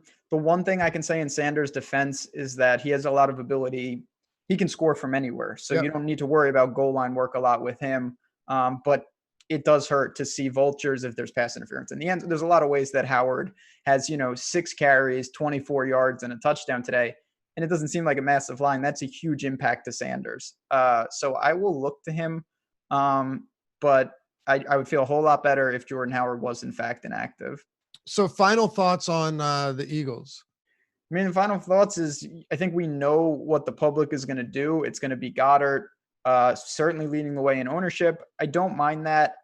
I may look to Wentz just a little bit and try to leverage like that, because I think a lot of people will use Goddard on his own, and maybe try to slide in a Greg Ward or a Miles Sanders as that other Eagle. Okay.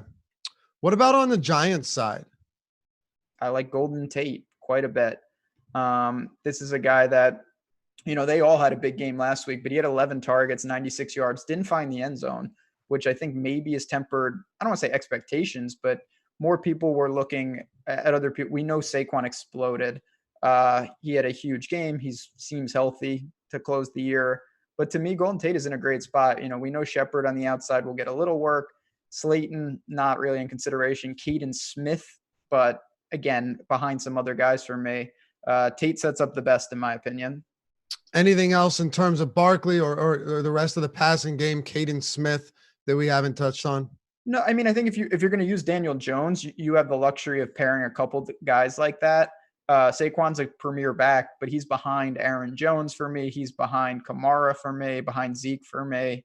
So that's kind of where I'm at with him. Okay. 2 to go, Ben. Yeah, we're doing it. 13 down, baby. Would you look at that?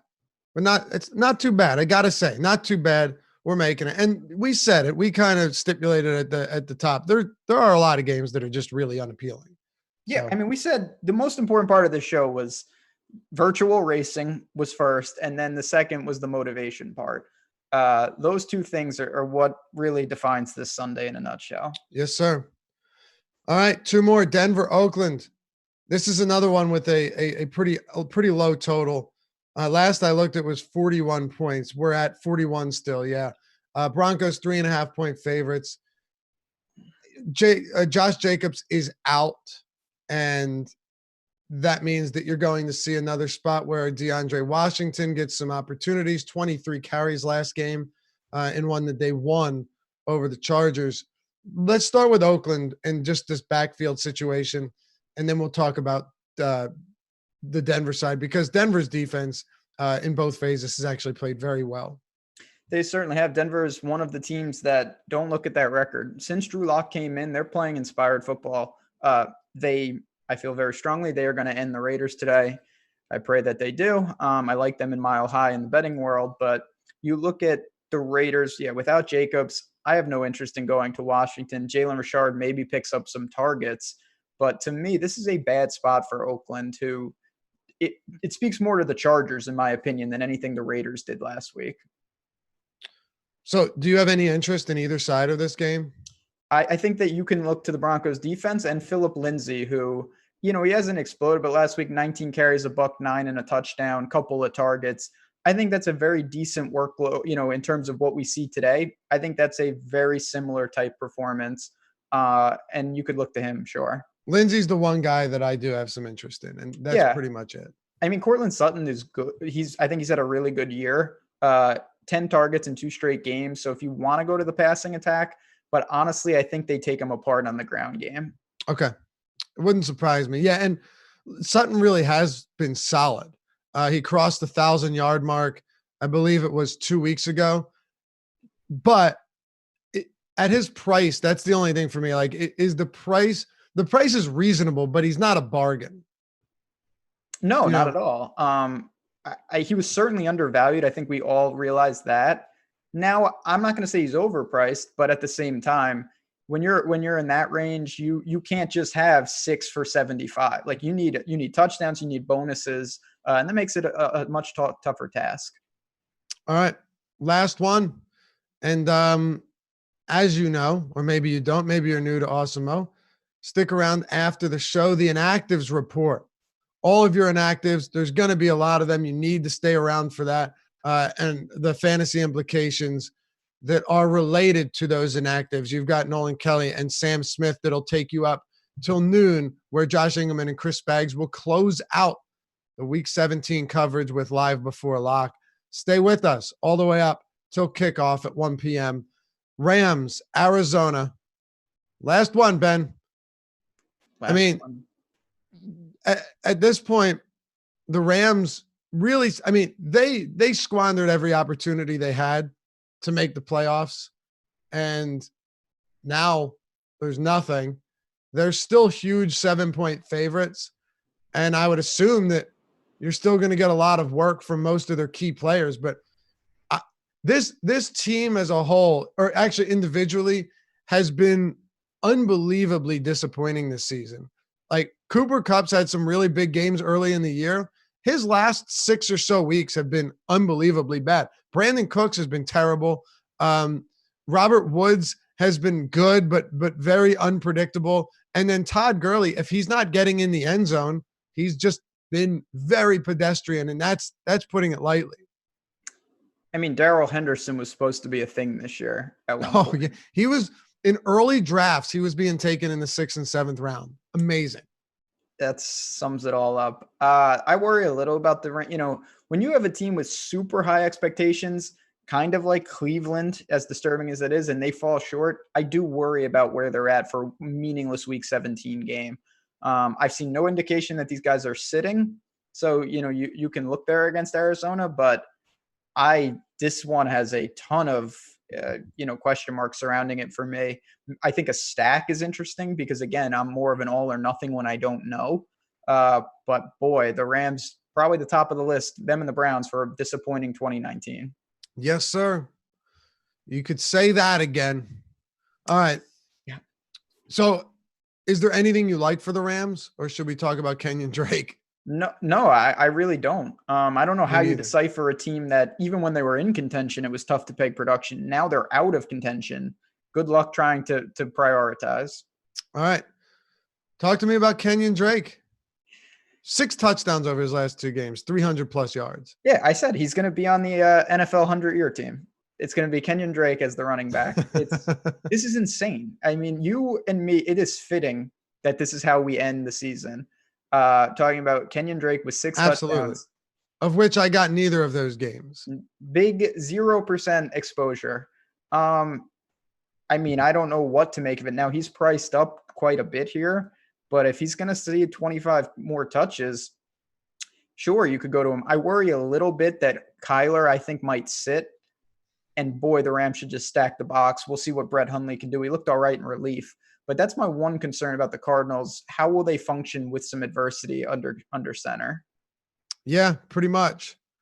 I mean, ultimately, is Drake is Drake at his current price point going to get, number one, what type of ownership?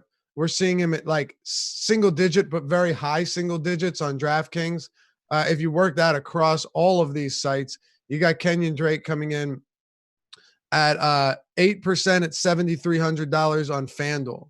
And then over on our sponsor, FantasyDraft, Kenyon Drake is 1.3% at $13K. Like, does that do enough, or do you just stay away from this entire game?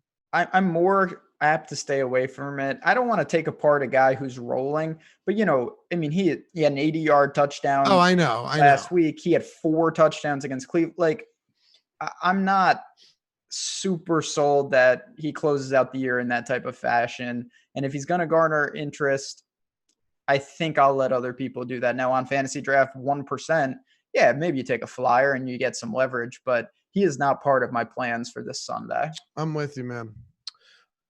Anything else? No, I mean, again, keep an eye on the news. I know we always preach that, but these are domino effect type things. If one thing happens in a certain game, it will affect other games more often than not. And we don't really say that on a normal slate. Well, that'll do it for us, man. 17 up, 17 down. It's a shame we didn't have Alex Baker with us today to close the season out strong. But we're not going anywhere just yet. We will have plenty of postseason programming that we hope you stick around for. What do you have to say for yourself, Ben? This is it, the end of the road. It's the end of the road. A couple things just in the housekeeping world. For me, it's also the beginning of the road. Golf starts next week. We're going to be rolling a ton of new features over here at Awesemo. So we're going to have some really cool promos and things. We'd love for you guys to get involved. If you haven't played DFS golf, that is something you should do. It's my favorite sweat by far. And we have a ton of great content. And then just on a general note, Luffy, I said this on another show. Happy holidays to everyone. It's been an awesome year here at Awesemo. We love that you guys, are a part of it with the YouTube videos and the Slack community and everything.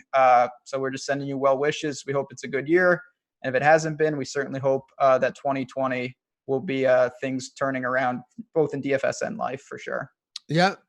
I'm just waiting for Emac or Stratford to say, see you next decade. There you go. It's the end of a decade. It's 2020. That's just insane. That's crazy, a whole other show. Crazy, crazy, crazy. I don't know. What I do know is that we appreciate all you guys hanging out with us throughout the season and throughout the year. Yep. We'll see you back here soon. And hey, if you enjoy the content and you want to help support us, the most simple way you can do it, by the way, we appreciate everyone who does help us out in the super chat. That does not go unnoticed. Even if I don't see it initially, we certainly recognize and appreciate you. But the simplest way you can do so is just by hitting that thumbs up button and liking the video. It helps us out a ton and gets our videos and shows out there better so other people can see them. Subscribe, hit the notification bell as well. Stick around. The Inactives Report. Nolan Kelly, Sam Smith taking you up till noon, where Josh Ingerman and Chris Baggs, live before lock, will close out the week and the season. We'll see you back here next week. Playoff edition, deeper dive.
Hey, what's happening? Welcome to week 17 of the NFL Inactives Report. I'm Nolan Kelly here as always with Sam Smith. Sam, what's happening? Not much. Good holiday weekend. Oh, man, I'll tell you what. I'm glad it's over. Yeah, same. I need to sleep for about 2 weeks now. Yeah, same. But we still got New Year's to go. So, it's like That's it's true. like this false ending where you think you're in the clear and then you're not. So we got a crazy day ahead of us a lot of stuff to go through. Full slate of games, a lot of implications here for injuries, for inactives, some stuff that we know, some stuff that we're going to find out on the show. So we will try to break things as they happen by listening to what other people are saying on Twitter, of course, with Adam Schefter and all these other great guys, and then we'll kind of analyze that from a DFS perspective and see if there are any adjustments that you need to make for your lineups. First off, I want to thank FantasyDraft for sponsoring us. They are the only rake-free daily fantasy sports site in the industry. A DFS player can lose up to 30% of their bankroll due to rake, but FantasyDraft has fixed that. Only on FantasyDraft are 100% of the entry fees paid out to winners, which means you 100% of the time means more money in your pocket. You can sign up at FantasyDraft.com with referral code AWESEMO, and you will get a free 7-day trial membership. They have lots of tiered ways to pay as well. So if you're not a big-time player, you can just go on a small package. If you're a big-time player, then you get even more savings. So if you're not playing over there, you absolutely should be. One of the first places I put my money every single week. Sam, forgot to introduce you, writes our wide receiver and cornerbacks matchup column every single week, as well as From the Trenches, which I think is free this week, right? Yep. So go check that out, awesemo.com/NFL. Those are two great articles. From the Trenches gives you some insight into which running backs are going to have some advantageous matchups. Little Aaron Jones maybe this week? Maybe. He wasn't in there, but He wasn't? Oh, I no, thought wait. Yeah, no, he was. I was thinking of last week. Yes, he wasn't there this week. Yes, exactly. Nice. And of course, wide receiver cornerbacks gives you the advantageous wide receivers. So yeah, definitely worth checking out. Love those two articles every single week.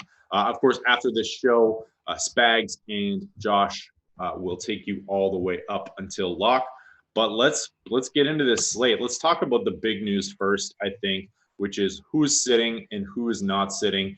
Not related to situation here. Sonny Michel is expected to play after kind of being a late add to the injury report here.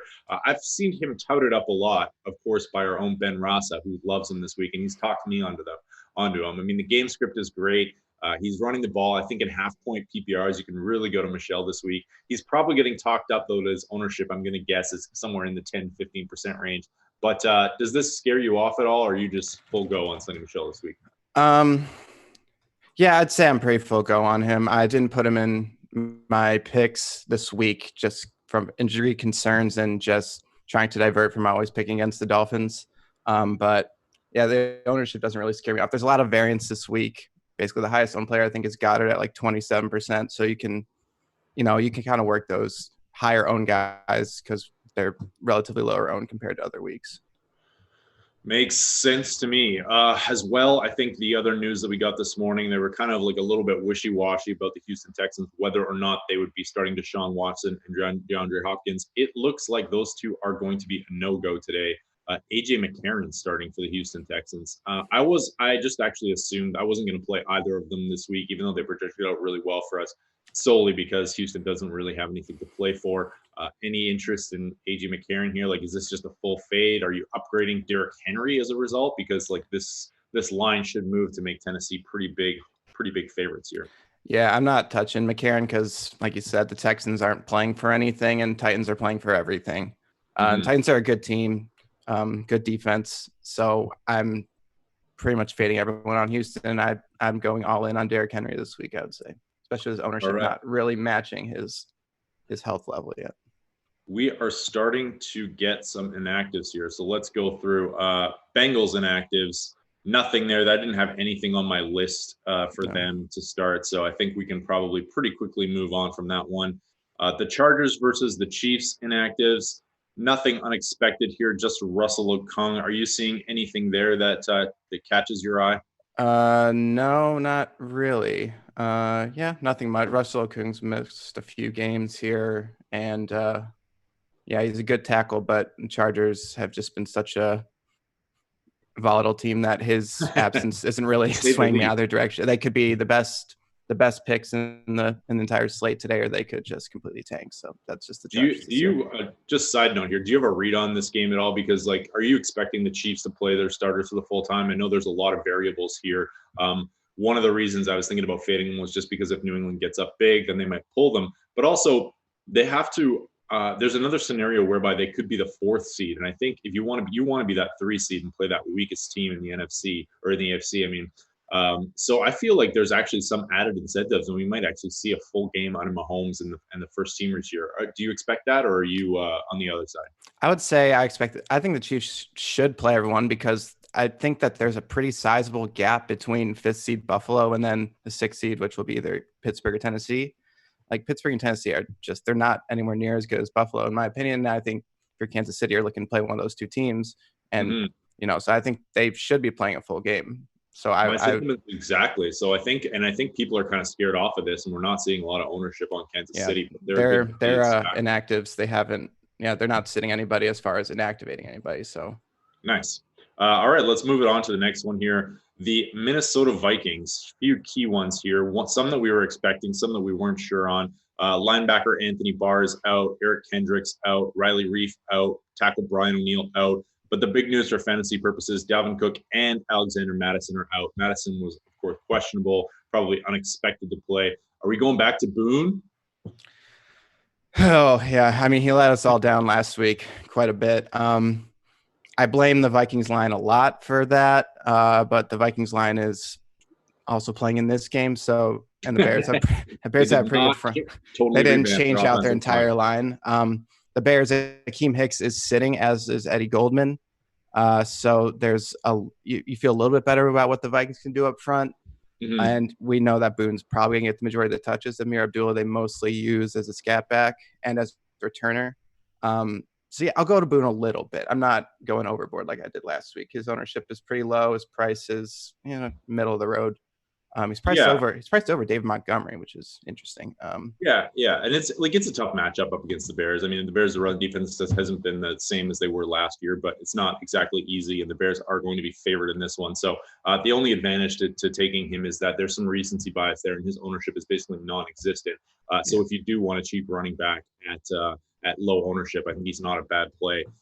But I wouldn't go overboard. I don't think you really need much to get there anyways. New England Patriots inactives are out. Jason McCourty, nothing really here. Looks like all their questionable guys are pretty much good to go. Did I miss anything there? Is that all on the up? Jason McCourty. Yeah, it's just McCourty. Yeah, they did the classic Patriots thing of all their good players are questionable and they're all active. Oh, we got some news here though. Oh my. Buffalo's inactives are crazy. Okay. So this is another team that was kind of on the fence about whether or not they were going to start Josh Allen. They thought maybe that Barkley would come in and spell him for a time. I was not going to touch this game to begin with, but now we have some information that says the Bills are really, really tossing this one. They are not playing many of their starters. Cole Beasley out. John Brown out. Andre Roberts out. Tight end Dawson Knox out. Tre'Davious White out. Devin Singletary out. Shaq Lawson out. So that's an all-star cast right there of starters. I don't know what this let's talk a little bit about the fantasy implications here because Matt Barkley, I'm assuming, is going to start for the Bills, and I'm assuming we're going to see some Frank Gore. Is there some TJ Yeldon in here? What are we doing with this one? Is there a pivot that we can make at low ownership? Yeah, I'm not sure. I mean, TJ Yeldon was, I think, a healthy scratch most of the year, if I'm not mistaken. I think this might be the first time he's going to play this year. So I don't know how much you're really looking there. I guess, I mean, Frank Gore is going to be the pick, probably a running back for this game. I'm kind of surprised Buffalo didn't just inactivate Josh Allen. That's kind of what I assumed they would do. And but it kind of, do they only have 2 quarterbacks on their active roster? I guess that would be why. Yeah. So he's got to be there for an emergency situation. They probably bring him in to hand the ball off. Yeah, I'm not I wouldn't say only 2 active quarterbacks. I'm not shocked that they're resting all their starters. Personally, I think they should have played Josh Allen at least for a half because he's not good at throwing and he needs to get better at throwing. But whatever, they're not moving up or down, and so I got a pick for you. You ready for this? Yeah, let's hear it. I got a GPP Millie Maker winning pick.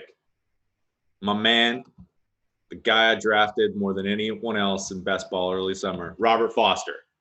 Okay, all Burner right. I can led the league it. in targeted area or in air yards last year. He's going to get some playing time. He's a burner. He catch one ball. And, I'm not hating that pick. Oh, all right. I like it. I like it a lot. Let's hope it works out. He's like Robbie Anderson light.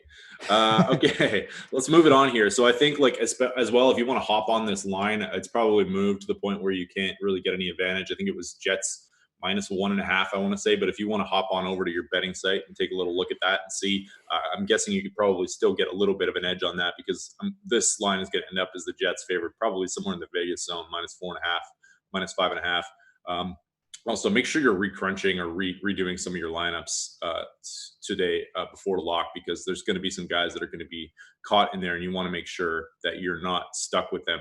Some big key names from Field Yates just broke here. Odell Beckham Jr. is active. Of course, we said Edelman active. Robbie Anderson is active. Alan Hearns, surprising inactive, was questionable leading in for the Dolphins. David Njoku is active after being a healthy scratch. Was he a healthy scratch last week? I think he was a healthy scratch, and Seals Jones, I believe, is on IR now, or he's questionable, something like that. So that they have to makes total sense. Back to Njoku. Baker Mayfield is out though, so there's that. Baker Mayfield is out. Yeah, according to that's game captain. Sorry, go back, run that back. Forget everything I just said. I'm looking at inactives, and they mixed in game captains. Baker Mayfield's playing. Ignore everything I just said. Okay, good. Chicago Bears inactives. Taylor Gabriel, we expected. Eddie Coleman, Akeem Hicks as well. Eddie Goldman and Akeem Hicks are both out. Anthony Miller, maybe a sneaky play. He's been kind of seen an increased role, an increased target share with Gabriel out. Yeah, I don't know how sneaky he is anymore. He's been playing very well lately. And as the Vikings, Mackenzie Alexander was active, so he was questionable, but he is going to play. And Jaron Kearse, I believe, also going to play. Those are their slot corners, which is where Anthony Miller generally lines up. But with no Taylor Gabriel, he might move outside a little bit more. Against the Vikings secondary, it's a weird mix of terrible corners and really, really good safeties. So it's kind of tough to play receivers against them. But Anthony Miller's been seeing a lot of targets in the last half the season, last 7-8 weeks. So I think I'm liking him a little bit with no Taylor Gabriel again. Okay, I like that call. Let's move it on.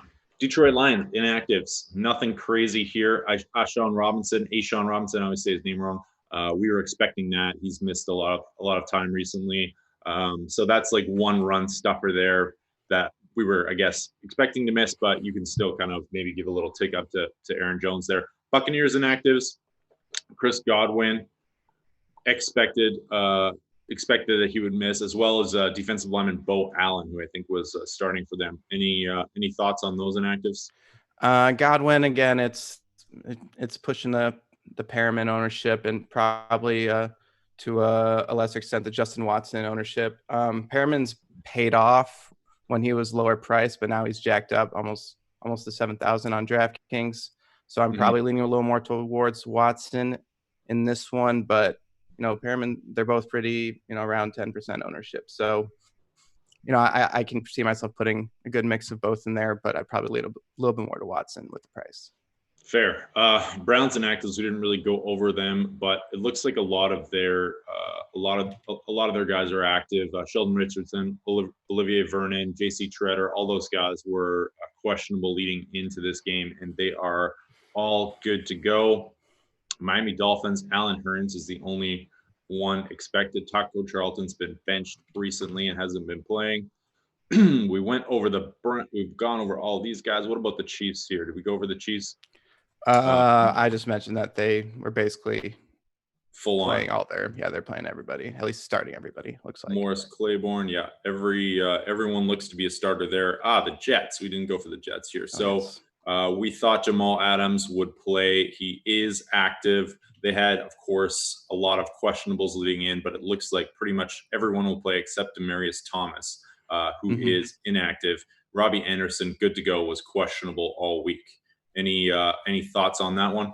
Yeah, with all the Buffalo stars sitting, namely Trey White, that's got me looking Robbie Anderson's way considerably more It's Buffalo's basically punting on this game, and the Jets, Jets might do the old, our coach won the last game, so we're going to keep him play. So I'm looking Jets way a little bit more, with less because of what they're doing, more because Buffalo's, just playing for next week.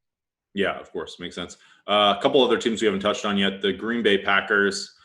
Jamal Williams is officially inactive. We knew that was coming. So talk to me about Aaron Jones. How much Aaron Jones is too much? Because I'm heavy on this. Well, yeah, I'm never gonna deny anybody their Aaron Jones, and this week it's everything basically to me. Big price, but ownership not super high. And against the Lions front when healthy is pretty exploitable despite those big bodies they have in there. And no A'Shawn Robinson is just going to be even more so.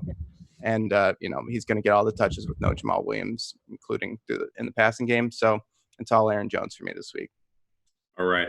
I like it. Saints resting some, well, not resting, but starting strong safety Von Bell out, Eli Apple out, Manti Te'o not inactive, not playing. And then on the Panthers side of things, looking like everybody except for the expected DJ Moore is out on this one. Anything catching your eye here?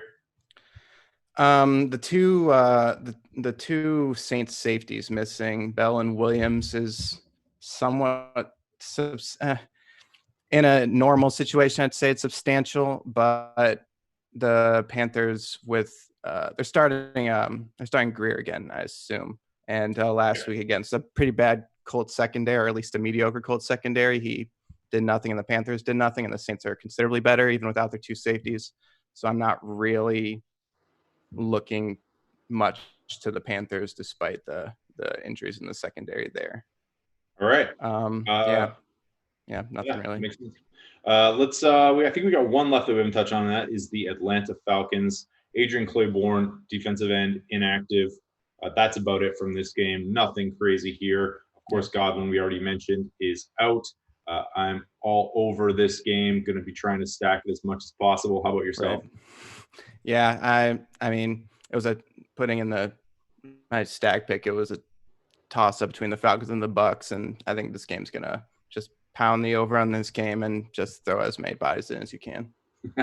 Awesome. Okay, well let's talk quickly. We got about 10 minutes left before we pass things off to Josh and Spags. If you wouldn't mind giving this video a like button, smashing the like button, we greatly appreciate it. It helps us keep these videos free. Of course, thank you for watching us all year. I can't believe that the season is over. It's been very quick. But the best 2 weeks of football, in my opinion, are coming up. So let's move it on to the afternoon games. The LA Rams up to what are we? Three? Is it three? I think I might have written this line down wrong. I have 3.5, but it's like 7.5 now, isn't it? Let me check 1 second here. Not that it matters too much, but we have Kyler Murray questionable, and of course Jalen Ramsey out, Troy Hill out for the Rams. What are we doing with Kyler Murray in this one? Do you have any idea or any lead on whether or not he is good to go, and what kind of? He still hasn't been ruled out, but that does not sound encouraging. Like, is this a spot where you can pivot maybe in a cash game lineup to him, or you can pivot to him at low ownership in GPPs and try and stack him up in a game that, like, I can see this shooting out. It's not out of the question. And if he's good to go, you're going to get him at no ownership. Yeah, he's 0.1 ownership right now. Last I saw, he's a true game time decision. So we're not going to know for 4 hours what he's doing. He and Brett Hundley are both 0.1% owned. I guess, I mean, it's a swing for the fences, I think, to play him. But if I'm just taking a shot in the dark, I think he'd give it a shot just because that's my instincts. Really nothing else to go on other than that. And, if he plays, he's almost always productive, and you're going to get him at a low price and no ownership. So it's worth a swing, I think, in some lineups at the very least, especially if the Rams, Jalen Ramsey's sitting. We know that much. They could probably get some offense going, and it's probably going to be a high-scoring game, like you said. So, I mean, it's worth a shot. You're probably going to want to pivot down to him if you're drawing dead, or if you're like you really need something, because like he is only 5,500 on DraftKings. He's super cheap on FantasyDraft. cheap on FanDuel. Like he's just cheap all around the industry. And so like if you're rostering him, the pivot points in the afternoon games are going to be tough. So if you want to grab a Dak Prescott or a Jared Goff and then he's in and you want to adjust accordingly, I think that's probably the best move. Let's move it on here. Dallas favored by, I think, 11.5 now over Washington, 44.5 total. We have nothing in crazy for injuries here. Tyron Smith questionable. Right cornerback Byron Jones out or questionable. I can't even read my own notes. Landon Collins for Washington out. What anything catching your eye here? Tyron Smith, last I saw, he's not expected to play, so he's questionable, but he probably won't play. Terry McLaurin, like there's pretty substantial. That's going to up the Washington receivers are so weird. But Steven Sims, I think, is where most people are leaning. I'm a little more inclined to go to Kelvin Harmon there, just because the price is lower and their production overall this year is pretty similar. Sims has a few more targets because the last 2 weeks he's really taken off and he has 3 touchdowns in the last 2 games. But I'm probably leaning more towards Harmon there. I think it's like 800 less, maybe. Yeah, 800 less on DraftKings with like 7 fewer targets on the season on the whole, and like 18 of those targets Sims got in the last 2 weeks. So that's where I'm leaning a little bit more. Yeah, I like it. All right, we got actually there are a ton of these afternoon games. I'm kind of running a little bit behind here, so let's just kind of go through some of the major ones and talk about the fantasy implications here. I think first and foremost, it's Pittsburgh at Baltimore. Tons and tons of injuries / inactives here. Lamar Jackson, Marshall Yanda, Mark Ingram, Brandon Williams, all out. Marquise Brown and Mark Andrews, Marcus Peters, and Earl Thomas, all questionable. I would not be surprised if every single one of them didn't play a snap.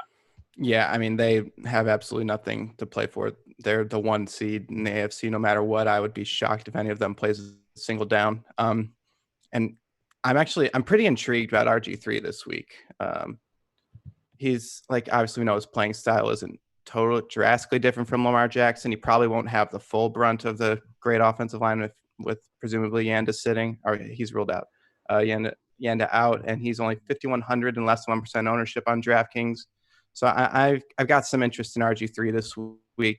Steelers, I have more interest in somewhat tentatively. They're without their starting center, Marquise Pouncey, who's not been particularly good, but they're playing pretty much everyone other than James Conner, and they have everything to play for.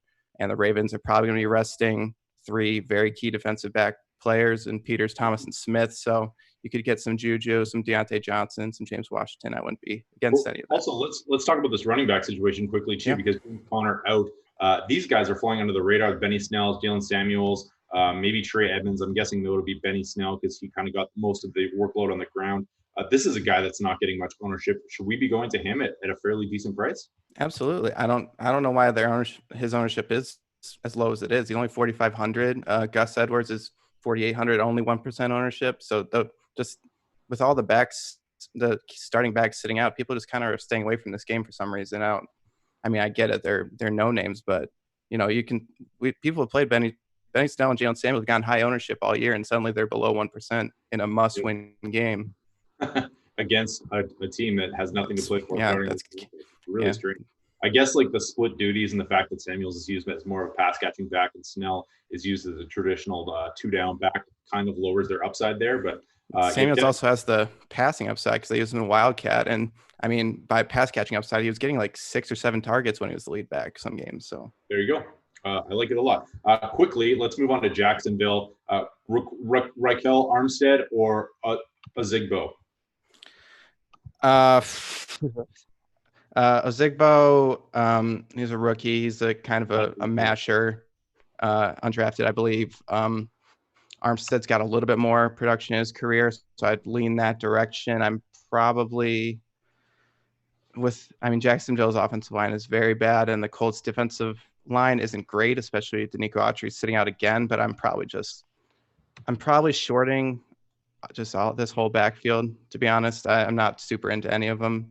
Armstead, if I have to take some shots, he's not super owned and his price is low, and he's probably going to get the most touches, but I'm not putting a ton into it. I don't hate it, but the price point's actually kind of expensive on him. It's not like he's the bare min or anything like that. Yeah, it's 4,400. Yeah, for a guy with very few touches in his career.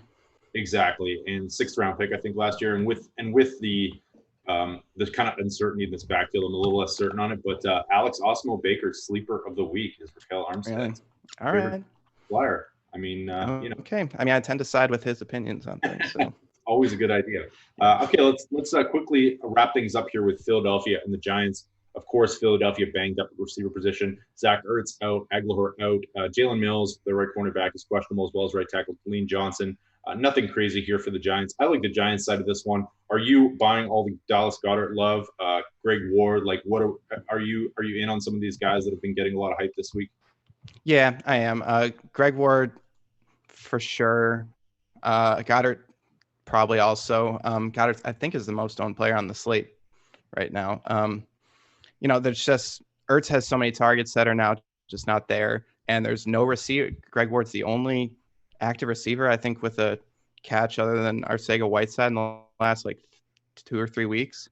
Mm-hmm. So, he's going to see targets, and Josh Perkins, right? Josh Perkins, the third tight end, he's probably going to get some playing time. So I might, at 2,500 on DraftKings, I might swing that way a little bit. They go 2 tight ends so much, especially without the receivers. I like that. Yeah. This whole game to me has serious shootout potential, especially the Giants are going to be possibly without a couple of their corners. All their corners are bad, but if, reserves to the terrible corners are always presumably also terrible. So, isn't turning off the Eagles? Yeah. I mean, I'm into Greg Ward. I'm into Golden Tate for Giants. I think you could get a lot out of this matchup just in general.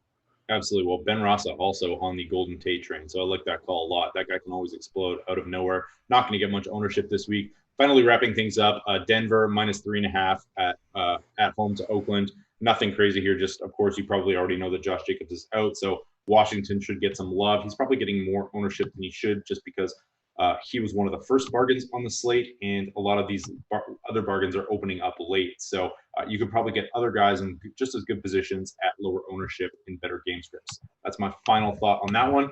That's going to do it for us today. Of course, we have some free premium content over at awesemo.com. Our projections and premium stack tool are free. The NHL lineup builder free today, and the NBA ownership rankings free. We also have a couple of days left on our Awesemo Soccer weekly pass for $1. Use promo code Premier League, and you get $1 weekly pass for soccer. I think there's still a couple slates. I think we have 2 slates left on this. The EPL goes crazy at this time of year with their schedule. So thanks so much for watching, everyone. Thanks for tuning in this year. We greatly appreciate it.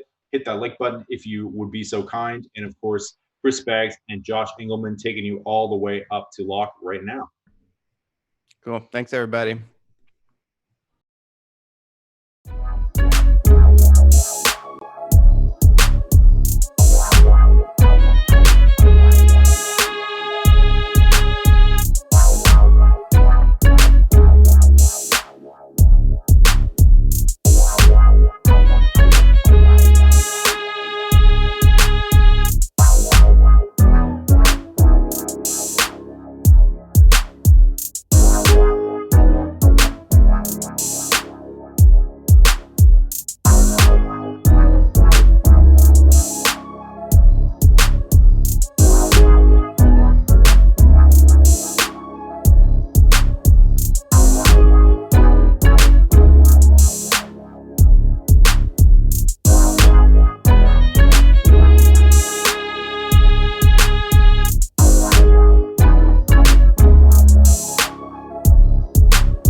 starting up now. Hello, everybody. Welcome to the Awesemo.com live before lock show for the NFL's Week 17, the end of the regular season. It's the big time here, and a lot of random jerks are going to be playing today in all of our lineups. I'm Chris.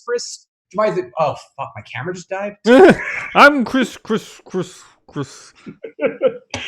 Hold on, it should be coming in a second. Why would anything work right? But you know what? One thing that is working right, the return of Josh Engelman. Welcome back, Josh. How are you feeling, my friend? I'll tell you what, man. I'm better than your camera. I'm back. All right. Yeah, but I have to point out, we were just talking before we came on the air. Look how slender Josh Engelman is from his flu, sapping him of 10% of his body weight. It's the new diet for 2020. You guys need to get on my level. Seriously. So I can't believe it was a week ago that we did this. To me, I've basically only slept since then. I left our show last week. Immediately met my parents. They had just gotten to town for Christmas. I sat down to try to get some lunch. Felt like absolute garbage. Ordered meatloaf and mashed potatoes. Ate a couple bites of that. That was then the last thing that I ate for days. Awful. So awful. Did you even have any like soup? Gatorade? Like, were you doing anything? Gatorade Zero is the only liquid that I was drinking. And now I'm drinking Vapo Cool Sore Throat because it has benzocaine in it and it just numbs everything. I don't think you're supposed to drink it. I have been drinking it. What are you going to do, man? What are you going to do? That's how I feel about Week 17 in the NFL. Oh, what up, Z, in the YouTube chat? Holy S word, you look effing good, dude. Boy, there's a lot of profanity. You're trying not to curse on the shows anymore, but he says you look effing good, dude, from the last time I've seen you. So there you go. That's a nice one. Hasn't been good, man. Hasn't been good. First thing People liking the Steve Jobs look. I did get yeah. I'm gonna end up like Steve Jobs at this rate. We did go out to one final dinner with my parents on Friday, and I ate an entire gigantic portion of linguine and clams. I'm starting to feel better. And nothing good for a man with a sour stomach than linguine and clams. Well, I didn't want to do red sauce. It felt like it would sting the back of my throat, so I needed some sort of like brothy thing. Spot on. Look, anyway, point being, I would take Josh's flu to start off the year. Great way to get skinny, but another great way to start off the year is not paying rake in DFS, and you could do that at FantasyDraft.com, the official sponsor of the Live Before Lock show, and as well as many of our other shows on this channel. They do a great job supporting us, so go check them out. Support them, but also just support yourself and your bankroll, because you are paying too much rake on the DFS sites you are playing on Fantasy Draft. You're not paying any rake at all. All of the contest entry fees go right to the winners. So go to FantasyDraft.com right now and use that promo code AWESEMO for your free 7-day trial. I believe we still have another Hooters main event going before to end the year, the largest rake-free DFS contest in the industry. Let's go check out FantasyDraft.com and hey, go play over there. It'll save you some money. Let's talk some football, Josh, because this is a weird slate, and this is one where actually I have an interesting question for you up front. You don't like playing random assholes. It's one thing about you. You do not enjoy Week 17, the cherished time of the random asshole. So as a guy who doesn't like playing them, which random asshole did you have the most of this week that you would have probably not thought you'd be playing any of? There's a Ryquell Armstead. That seems like a fun guy to run around with. Taiwan Jones is a thing that's happened, apparently. Those are two things that I'm not confident are NFL players, yet here we are.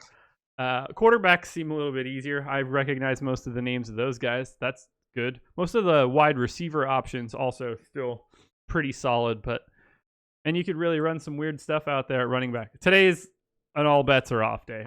This is not a day that is normally in my NFL wheelhouse. I usually have a very regimented path of building my lineups, and I'm flipping that all on its head, casting a pretty wide net of who the hell knows. So Ryquell Armstead is a guy I want to talk about because I really didn't like Leonard Fournette in this matchup. I don't love the Jags offensive line. I don't love how they played over the last month. They clearly don't care at all about Doug Marrone. They don't want to save his job. I don't think they like him. They didn't like Coughlin either. They definitely don't like Doug Marrone. And it does seem like he's on the way out. Armstead's kind of a beast. I was looking up his Spark profile. He's like a 90th percentile guy in speed and burst and a lot of stats. He also at Temple had a really good run in terms of just dominating in terms of touchdowns and yardage. So he's a guy who theoretically could, if he gets the workload Fournette was getting, like he might be, he's a rookie. He's a younger guy. He's still going to have the same offensive line, so have the same struggles. And going against an Indianapolis defense that isn't bad. But at 4,400, Armstead is that guy who does to me jump out as a dude who could have 150 yards this week and ruin everything for everybody. And the fact that he's not minimum price is going to drive down his ownership enough where I think that's worth some stabs. I had a lot of Reichel from Sunday of last week till Thursday. That might have been NyQuil. I can't keep my quills straight at this point in time. I am now taking cough drop. I ate a lot of cough drops too. A couple bags worth. All the good stuff for you. Yeah. Yeah. But I mean, week 17 in the NFL. Is today your Christmas? It is in some respects. I feel like we have less of the of the dog-esque kind of guys out there that I would really like. There's still teams like playing that I'm expecting to play hard today. Like Atlanta's still going to be theoretically trying. Tampa Bay's still going to be theoretically trying, even though they do have some of the random assholes that I like and at wide receiver there. There's less of these guys this week than I would have thought. Like there's less of the minimum price guys. I'm playing some Robert Foster. I'm playing Reichel. That's really, and some Josh Perkins just as a pivot to Goddard in the hopes that, maybe he does something or as an addition to Goddard. But besides that, there aren't a lot of the minimum price guys I'm getting. So less than I would have thought, I guess would be the way that I would phrase it. But it's fun. Like it's fun to have new toys. And Reichel Armstead to me seems like a fun new toy I'm willing to trot out there. If he's going to be 5% owned, why not? These are the toys that you would buy in like a seedy place in New York City where it's clearly a knockoff version of the actual toy. I can't think of a good joke right now of like a way to rename those things. A Beebus or something instead of Adidas. But, a Murby. Yeah, exactly. Yeah, Reichel Armstead certainly does fit that criteria. He seems like he'd be a great player in your Madden franchise when you draft him in 2025. But it's a fun slate, I think, and that's one guy that I think popped out to me. Who is your top stack of the week? Because it is a weird week, and there are some teams you can't trust. Houston was a team that looked good in Osmo's projections earlier in the week. Now we know these guys are not going to be playing. That was the assumption, not playing for anything of importance with their playoff seeding. But now we officially know it looks like it'll be AJ McCarron starting there. And he comes up in Osmo's projections, and I hate that. But I'm curious, who's your top stack? I'm not even sure that I have one at this point. Like I've cranked up the randomness. I'm playing a lot more unique combinations, at least across the quarterback and wide receiver combos. Running back, I'm a little bit more concentrated in the guys that I think are going to get the volume. But like the most, I have 20 quarterbacks right now. Like it's a completely different week for me. So who is your top owned quarterback? Right now, Dak Prescott. Okay. So that's a normal one. Who's your top owned weirdo quarterback?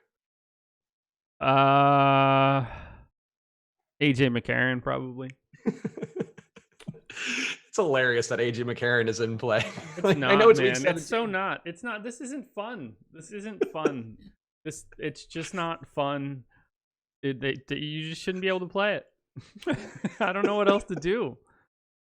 I have it's not like I have thoughts on these guys. I saw myself get a lot of Tom Brady, and I was like, okay, that's cool. Like they're gonna hammer them. It's like, oh, well, Tom Brady might play the first quarter. They might be up by 40.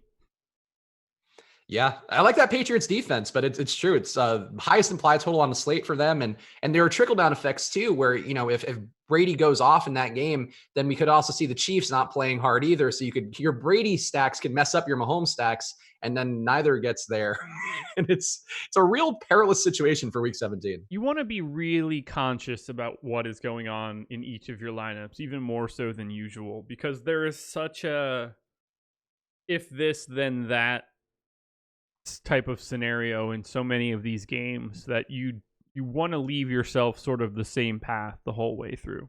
Makes 150 lineups kind of difficult today.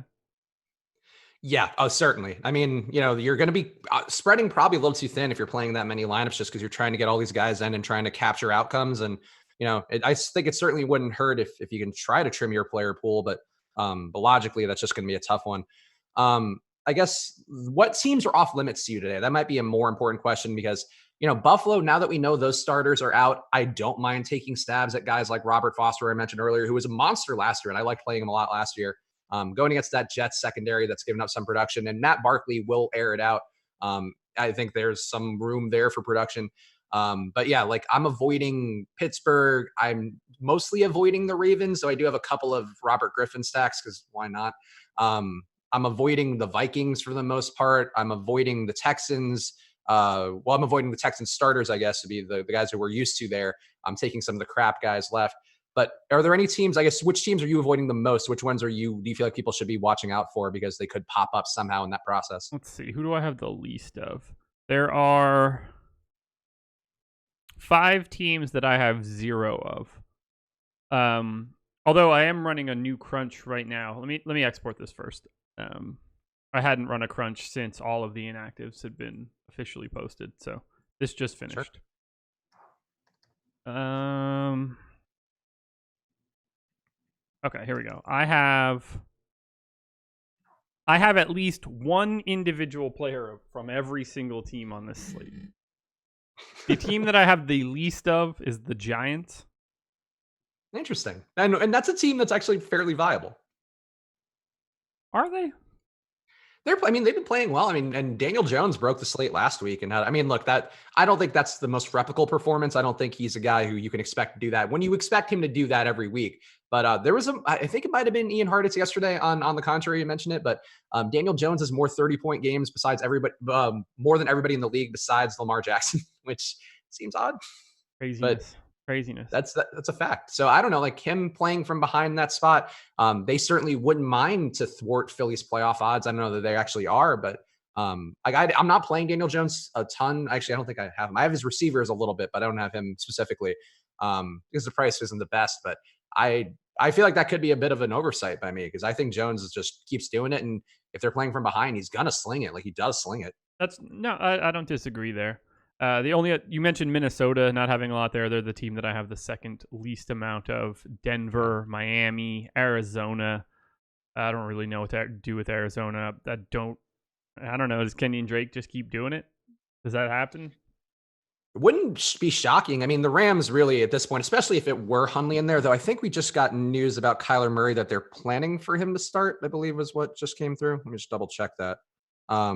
Which would change it because if it's Brett Hundley in there, you would think they could just stack the box and make that pretty difficult on Hundley and then also make that tougher on Drake. Yeah, Cardinals planning for Kyler Murray to play Sunday, so it looks like he should be in there.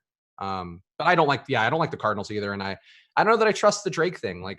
He's been really good. He's been a monster, and the Rams defense is kind of a paper tiger who looks decent on paper, like they have a decent yards per rush allowed, but they really just haven't had teams running on them a lot. And when they do have teams running on them, they give up big production. So Drake is a guy who I wouldn't mind going to. It's just there's so many good running back plays and so many running back plays I'm willing to take a stab at where I just don't see why you'd pay for a priced up Drake and hope. And it feels like a point chase too, I would think. Yeah, look, if anybody's saying this is going to happen today, ignore that person immediately. This is just, you can make a case for just about anything on a week 17 day. It's all about the construction of your lineup. Not necessarily just any one individual play. You're telling a bit more of a story than you normally are. Yep, I think that's fair. So here's a story I'm telling a lot this week. Jameis Winston comeback. Oh, after he, look, I hate it, but this is another thing we talked about on the contrary yesterday with Sal and Ian Hartitz, and that was a fun show. The first one I've done without Alex on the contrary, so it was a bit weird, but nice in a different way. So if you want to watch that show in parallel, do that. The Bucs receivers last week on that Saturday game, 495 air yards. Mentioning air yards for the last time of the regular season. 495 air yards for O.J. Howard, Brashad Perriman, and Justin Watson in that game. And, Jameis was really inaccurate. The thumb seemed like it was hurting him a bit more because he was overthrowing guys by 5 yards in a really bad way. But maybe it's a Saturday thing. I don't know. We're back at a Sunday game for Jameis, playing tons of Bucs, playing tons of Falcons as well. Are you stacking up this game more than the field? Because it just seems a little bit low owned for me besides Julio Jones. I don't have much Jameis at all, actually. What is this? This has been your thing Or all Matt year. Ryan. Okay. Why? Do you have Julio? No, not really. A little bit, like just sort of with the field. No monster stand or anything like that. Man, look, I gotta say, this throws me for a bit of a curve. More than anything today, I'm trying to avoid ownership as much as I can. Like I'm not confident in anything. Julio really gonna go crazy today? Really? At the end of the first quarter, he's just like, you know what? I'm playing for nothing. I'm gonna go ahead and do very little. It's a rivalry game, and they have been playing hard to finish the year for whatever reason. If they're playing for Dan Quinn's job, if they're playing for I don't know what else you'd be playing for besides that really for them, but they continue to throw. I mean, they brought it to San Francisco. In San Francisco, like to me, this game, like it certainly can be a bit of like a senior-itis kind of situation where they just don't show up, where that is like the last trimester of high school or college where you just don't care, where the grades don't matter at that point. That could certainly be the case, but I just feel like they're gonna try here. And it's two teams that have pretty, at least Tampa Bay has a pretty defined funnel for them where you're not running against them. So Freeman's probably out of play. At least you would think. And Ryan's just gonna throw it. We know it's gonna go to Julio. We know it's gonna go to Hooper. Might also go a little bit to Russell Gage, but there's just really obvious guys here to stack. And I do like Justin Watson. We've talked about him a lot on this show over the last few weeks or other content. And Perriman's me, like Brashad Perriman. I would not have thought I'd pay $7,000 for Brashad Perriman almost on DraftKings in week 17, but dude was really good last week, and he could have had an even bigger day. So I don't see how you avoid this game. Speaking of, my wife had him going into the finals last week. She started off with a really decent chance to pick up the W, but anytime you can go up against the Colts defense in week 16 of the NFL fantasy playoffs, gonna be a little bit in trouble. Ridiculousness.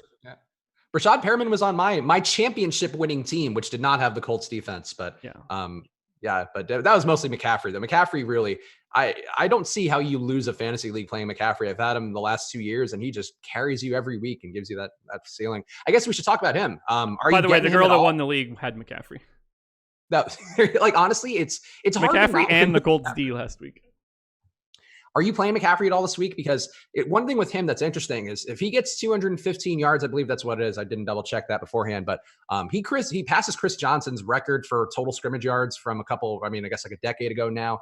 And he's in a spot to do that. And they really don't have much to play for besides the idea of giving him records. So I don't mind getting McCaffrey, and he projects really well for Osmo as well. So did you get any McCaffrey, or is the price just not going to work for you? I got a bunch. Okay. That's the one spot I'm going for it. If I'm going to die on any sort of hill, I'll happily die on Christian McCaffrey hill. I wish that I could pick him as my 100 yards and a touchdown guy, but that's the most ridiculous nonsense ever. A game which I've won. So, yeah. What great season for 100 yards and a touchdown. But 3 more months till I can put the whooping on you for baseball. Oh, if you think I'm not bringing it for the home run game this year, I'm going to take it very seriously. I've learned my lessons from last year, and I will be. We need a public page for this year.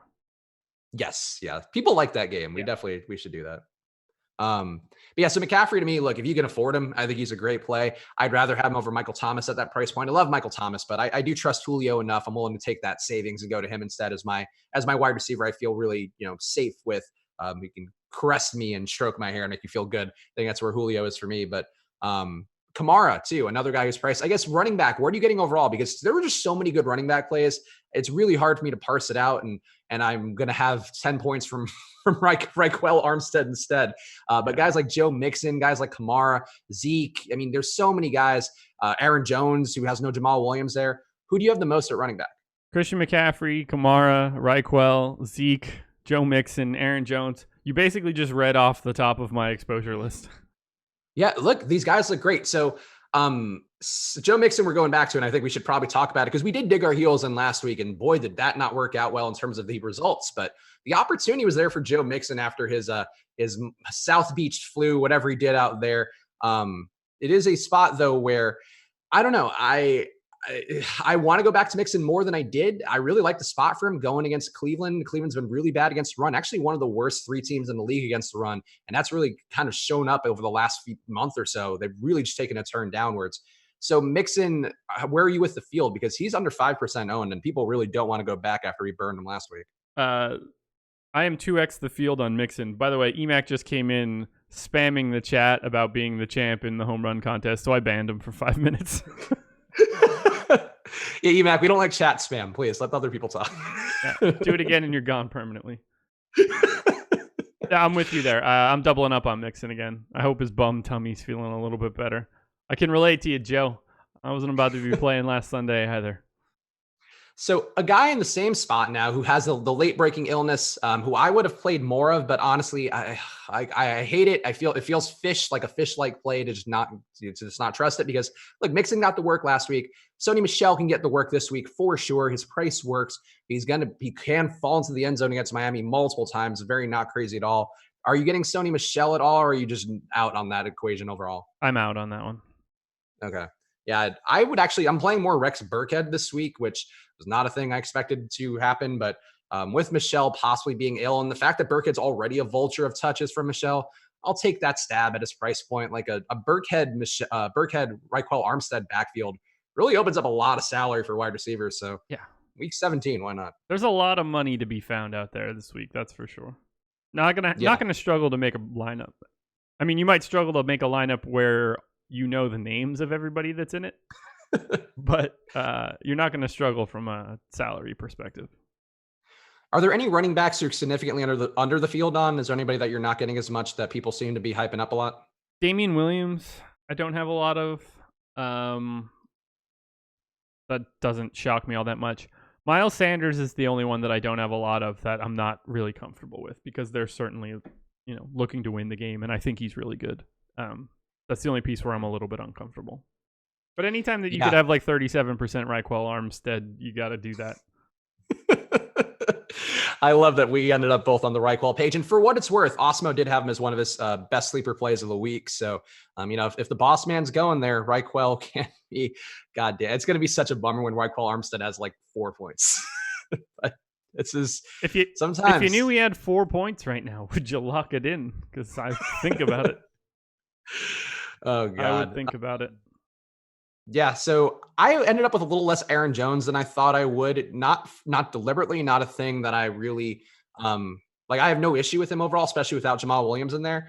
But I just think Green Bay can pass here, and I think that's sort of, again, going back to Joe Mixon, not to make him the story of the week, but what happened last week with him, where he just didn't have the results on the ground, and then they just aired it out, and Andy Dalton had a monster day, and the pass catch had a monster day. Very unique situation, but still one here where I could see Green Bay throwing a bit more than people might expect. They certainly prefer to run the ball, but if you can go against Detroit, like Detroit does not defend the pass well at all. Aaron Jones, how are you feeling about him, like relative to the field? Because his ownership has come up, and I kind of get the vibe that he's going to be even higher owned than the 15% we have for him right now in DK. I'm having a hard time getting away from him. It just feels like a spot where they're going to rely on him quite a bit. He's been fantastic all season.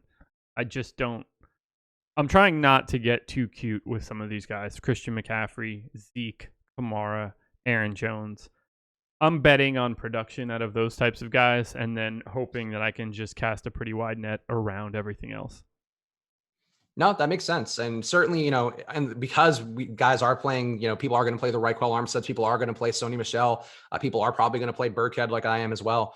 There's certainly some ways where if you just go, a lineup with the 3 running backs in that high 7K, low 8K tier, or with McCaffrey as well.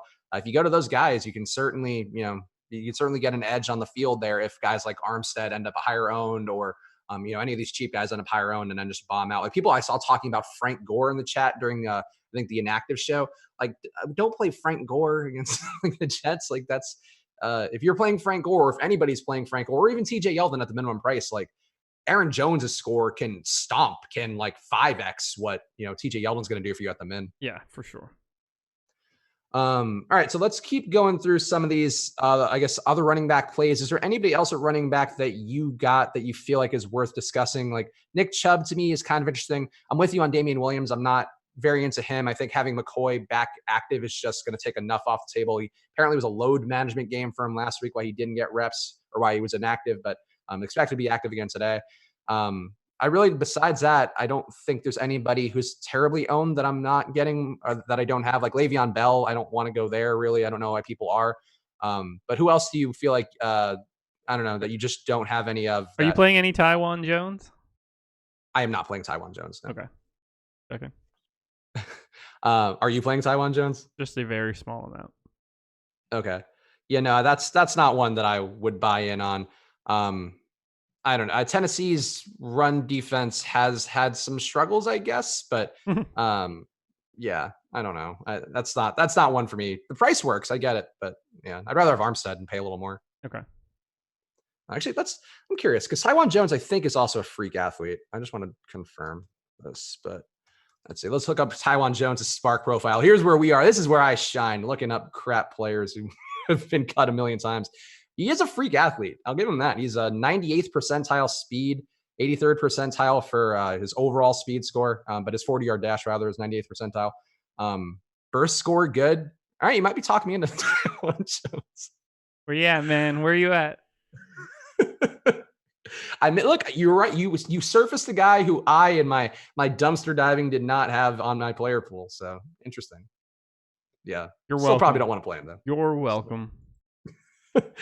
Dallas Goedert, chalk tight end of the week. What are you doing with him? Because I like the spot for him. I have some concerns having JJ Arcega-Whiteside back in there. He was targeted before he went out with his foot injury. There are ways they can go, just have success. Miles Sanders, the guy you mentioned earlier, like there are ways Philly can score without having Goddard take over that Ertz role, or maybe the Giants aren't going to cover too well, but maybe somehow they cover him. What are you doing with Goddard? Because I'm still playing more than the field. Yeah, I've got a ton of Goddard. He looked good last week. I actually watched that game. My old man's a Cowboys fan. Watched that whole game. Great man, your dad. Yeah, he is a great man. Wasn't very happy with that game. However. No, that was a terrible day, terrible year to be a Cowboys fan, terrible decade to be a Cowboys fan. Really, it's just pretty much always bad to be a Cowboys fan. Anyway, I really liked how Goddard looked. That has no bearing on what I'm doing today, but with Ertz all banged up, I'm happy to go right back to him. They need this game. They relied on him heavily last week. I see no reason why they won't rely on him again with every single wide receiver for the Eagles hurt. Yeah, no, I think that makes sense. And, Greg Ward's a competent player. Arcega-Whiteside seems like he should have gotten more looks than he's gotten on the year. He's really been lowly targeted in terms of his routes run. Just not getting those looks that you would expect to get for a highly touted, highly drafted pick. But I don't see how Goddard doesn't get the looks, and I think there are theoretically ways that they can get away from him, but he should have a decent floor, and the ceiling's certainly there as we saw last week. We're going to do the 100-yard and TD picks in a second, but don't impede my status asking Kerryon Johnson as minimum price on FanDuel. Any interest? I would have none. This Green Bay defense has gotten a lot better down the last month. We kind of saw it with Mike Boone last week. Boone, I think, is actually a talented player, but he just got completely stonewalled in that game. So I did not get Kerryon, but are you playing FanDuel this week, and do you have any Kerryon? I am playing FanDuel. I do not have Kerryon. Okay, so even at minimum price, he didn't come up for you. Nope, not at all. Okay, let's do the 100-yard and minimum price I think is an interesting thought for him, and maybe he's one of those guys who has the random week 17 game, but not for me. All right, 100-yard and TD picks. Let's do it. The score on the year, we've all got zeros last week, so that officially secured my win. Who did I take? Yeah, that's right. You took Tyler Lockett, who was abysmal. I remember nothing. I don't even know if I made any money last week.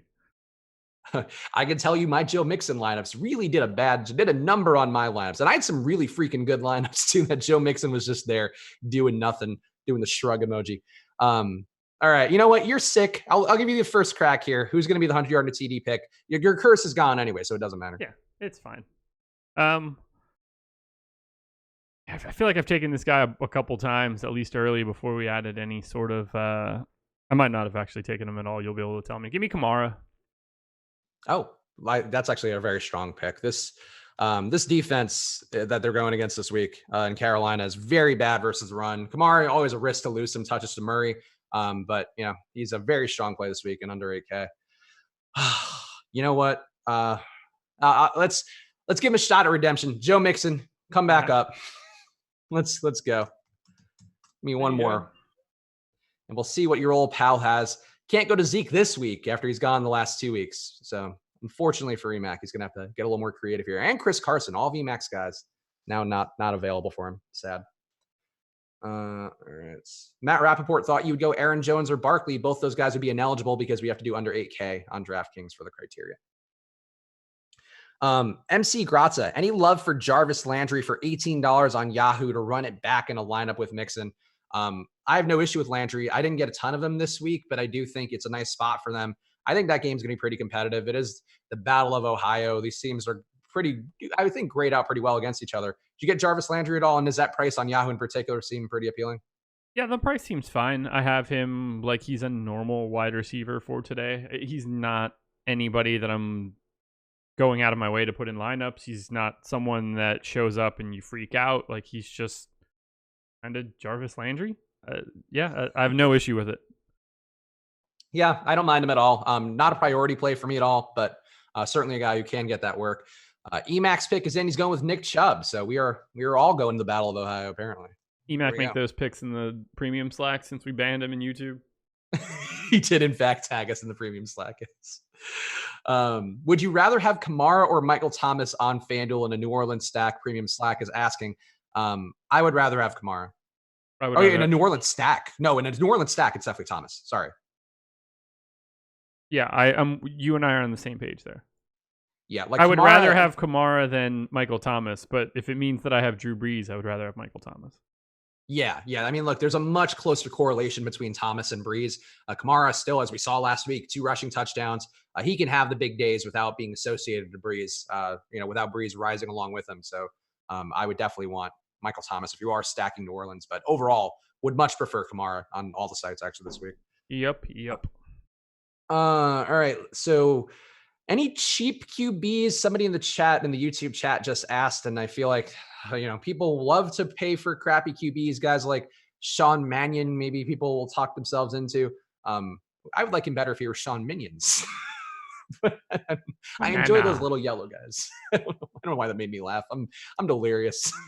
But any crappy cheap QBs you want to play? Case Keenum is my crappy cheap QB of the week. It's probably McCarron for me. Okay. He's 5K on DraftKings. He should not be 5K. He's 6K on FanDuel. He's the cheapest quarterback.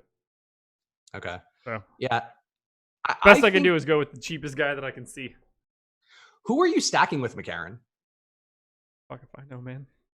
I mean, look. I would think it would be like Kiki Cutie and maybe DeAndre Carter, but I don't have a ton of faith in that.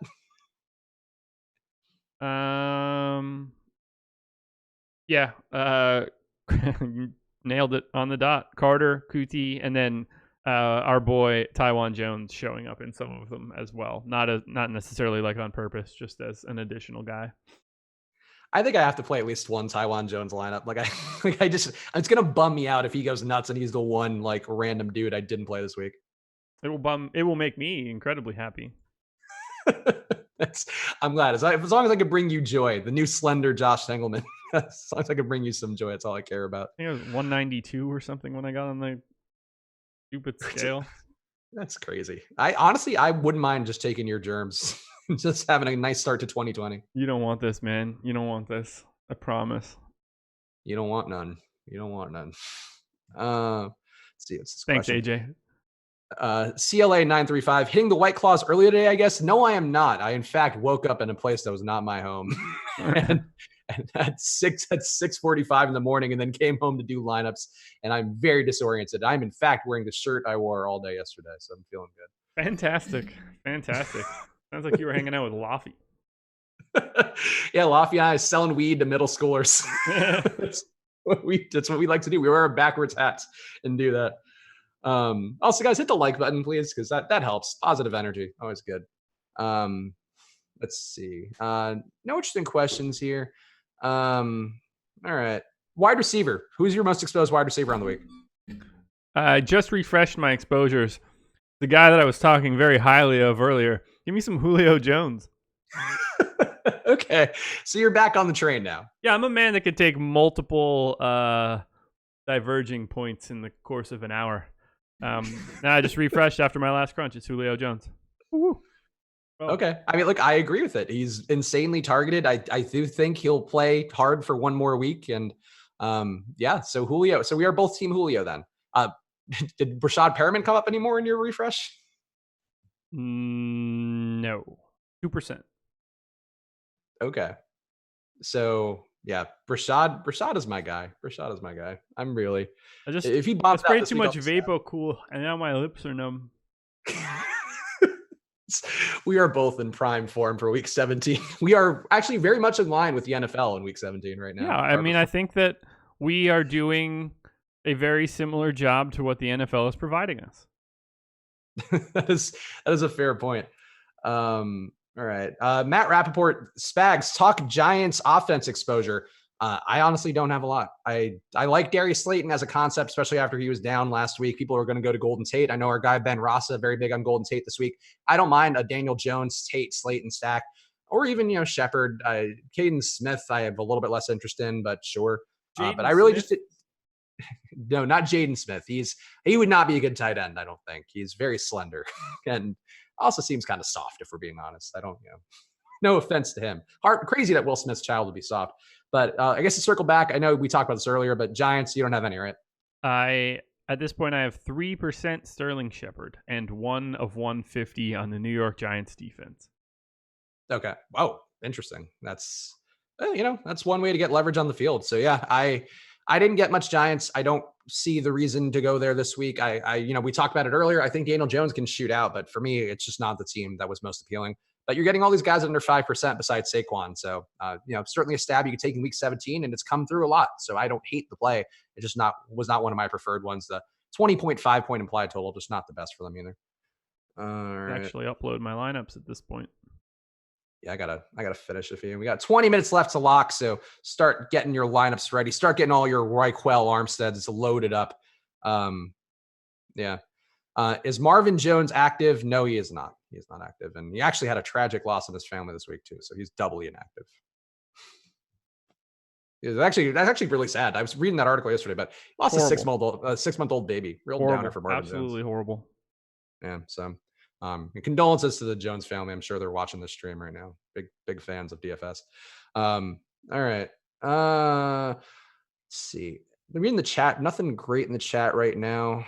Bills fans being silly. Yeah, that's fair. Chiefs offense. What are you doing with them? Because I talked about it earlier. They could really just pull everybody in that halftime. If the Patriots are rolling against the Dolphins, they have no reason to be playing their starters. There's some risk. I did play some stacks of Mahomes, Hill, and Kelsey in particular. Obviously, that's one wherever it's going to be low owned. Certainly has potential. But did you get Chiefs here? Are you willing to go to the Chiefs, or do you find them to be a team that has some risk? Pretty much just Kelsey. And that's just sort of a tight end thing more than anything else. I have no confidence in how long the Chiefs are going to be on the field today. Geez, in the YouTube chat, which great Rick and Morty name too, if that's what it's for. Finally, I got a hot take on Jaden Smith's body composition. Been waiting all year for that. Jaden Smith, slender boy, not a good tight end. I'm so happy that we were able to help you out with that. It's the Christmas miracle. It's just nice to be able to help people. That's what the holiday season is all about, giving to others, and people have been waiting to hear about these hot takes about Jaden Smith being soft and probably easily tackled. Exactly. He's no George Kittle, that much is for sure. Thoughts on Ronald Jones? Apparently in the premium Slack, I keep seeing Ronald Jones being mentioned. I might be the same guy mentioning him repeatedly, but I have no Ronald Jones. Atlanta's run defense is decent. I don't see this being the spot for him, but I probably should be playing some given the amount of buck stacks I have. Ronald Jones, is he on your radar even a little bit? No, I don't have any Ronald Jones. All right, tough but fair. No Ron juice for me today. Ron! Oh God. That was a pretty good Sammy Sweetheart impression. Don't be proud of yourself. Ron! That got a little more Lois Griffin-y. I'll work on it. I'll workshop it. That was a little Lois. You're more right on the second one, actually. Peter. Now that was more Sam. Brian Savory, I keep getting DJ Chark in my lineups. How do you feel about him? I do not feel good about him. I actually got him in some crunches as well and was just like, no, thank you. DJ Chark on your radar? Yeah, unfortunately he is. I have like 3 times the field right now. I don't know what it is about like guys named DJ that show up in my lineups, but for some reason it's like a prereq. He is one of the wide receivers I'm taking a little bit of a stand on. That's sort of in like the single digit area. Okay. Yeah, I don't mind Chark. Certainly a very talented player. I do wonder though, and we talked about it. Like it's Jacksonville's just been bad for the last month, and even taking stabs on Reichwell, who I think is very talented at a cheaper price. Like I feel like there's a lot of risks to that, and Chark just been less involved lately. Conley's been taking a little bit more of a role outside, and honestly, I don't even know that we know for sure that Minshew's in. I guess that could be a problem. So I don't know. Not a guy for me, but especially at his price. But you can do it. Anybody can do it this week. Really, that's the thing. I usually like to have a harder take. I don't like being a person who just goes like, this guy's fine. Like, but really this week, for the most part, a lot of these guys, like, it wouldn't shock me really anybody on the slate having a monster day. All right. You might be right, CLA. You might be right. Eric B. Johnson, FanDuel GPP, Aaron Jones, Elliott Henry. Pick 2 out of them. Who would that be for you? It'd be Jones and Elliott for me. I was like, who the hell is Elliott Henry, man? He's a 3K running back. He's going to have a monster day on FanDuel. Can you give me those choices again? Aaron Jones, Ezekiel Elliott, and Derrick Henry. How many do I have to just 1 out of those? 2 out of the 3. Jones and Elliott. Okay. Yeah, so we're on the same page there. Henry's fine. It's just, and on FanDuel, I would have less of an issue with him as well. But the PPR stuff with Henry is just, it never makes him the most logical running back play where, he's just not catching passes. But they need this win. He's back in there. I certainly don't hate him, and I have no issue playing him. But Jones and Elliott, the opportunity is just much more secure, it feels like. Let's see. Kamara and the Pats defense, or Aaron Jones and the Packers defense for FanDuel GPP. I have more Kamara and Pats defense, but I do think the Aaron Jones Packers defense is very sneaky. David Blau is just a terrible quarterback, and I don't know why. I don't know why he's in the league, but I also don't know why he didn't get just murdered in Denver last week. They don't get great pressure. That's the reason I think why. The Packers do get good pressure, so I would go Jones and Packers defense. But Josh, how about you? Kamara and Pats defense, or Jones and Packers defense? I mean, I basically have both of those running backs and both of those defenses in the exact same proportions. I guess give me the one with the Pats D. That feels the easiest. But we're talking about a coin flip here. What are you doing with the Pats D this week? Are you paying up for them? Because I am a lot, and I just find it hard to believe they would fail in this spot. They get a lot of turnovers. Fitzpatrick certainly can turn it over. And that last game with Miami and Cincinnati last week was their Super Bowl. They're going to New England now. This is not I don't think the feel-good story continues for one more week. But what are you doing there? Do you have a lot of Pats defense? Are you willing to pay that high price? I only have a couple shares, like 5%. Okay. Don't really have much of an opinion on any of these guys, obviously. The defense stuff, certainly very variable, certainly, a thing that can be problematic, but a lot of people are going to be paying for the Bears this week because they're very cheap on DraftKings in particular at 2,100. They're the chalk defense of the week. They're actually going to be one of the highest owned plays overall on the slate. Yeah. So in a week where, there is the variance of a defense, the Bears are the number 4 projected owned player, like on the slate, which, I get like Mannion sucks. The Bears are still a decent defense. And they've gotten healthier as well down the stretch, but I don't think a defense should ever be like 25% owned. That's just a lot. That's a massive number. Yeah. And the Packers too, also fairly highly owned, 12%. Like if you're going to be at a much lower owned Patriots team who, had it really, the sample size thing doesn't matter because it's, whatever, it's one game, but they did crush Miami early this year in Miami. And, they need this win. Like to me, it's just, I would pay for the Patriots and hope that works out, even though, defense at 4,300 is never a great thing. See, I had a Mahomes, Hill, Kelsey stack, and so you guys made a good point on resting in the second half. What would be a good? So first of all, don't feel like you need to change that. It's a risk. It's a risk. Like that's the thing. Yeah, there's go ahead. Just a possibility. Like there's no. I have. It's impossible to have less confidence in this week for me. I'm trying to make a lot of unique combinations. More so than usual. I agree. And I think that's the thing. Like, it's really your appetite for risk. If you're playing multiple lineups, like, I think you should have some Kansas City, because there is a chance Miami hangs in there somehow and Andy Reid doesn't get that chance to pull his guys. But anyway, Eric B. Johnson's asking as a follow-up part of that, what would be a good QB wide receiver to pay up for that will actually play a full game? I don't hate the idea of going to Tannehill and AJ Brown. It's not one I did a lot, but if you want to pay up and get a little different there, that is one that to me has that upside. But I'm also very much paying up for the Bucs and the Falcons. So those would be the ones that I'm really doing. But what about you? Who'd be your best pay up option for a QB wide receiver stack? Dak and a guy from the Cowboys.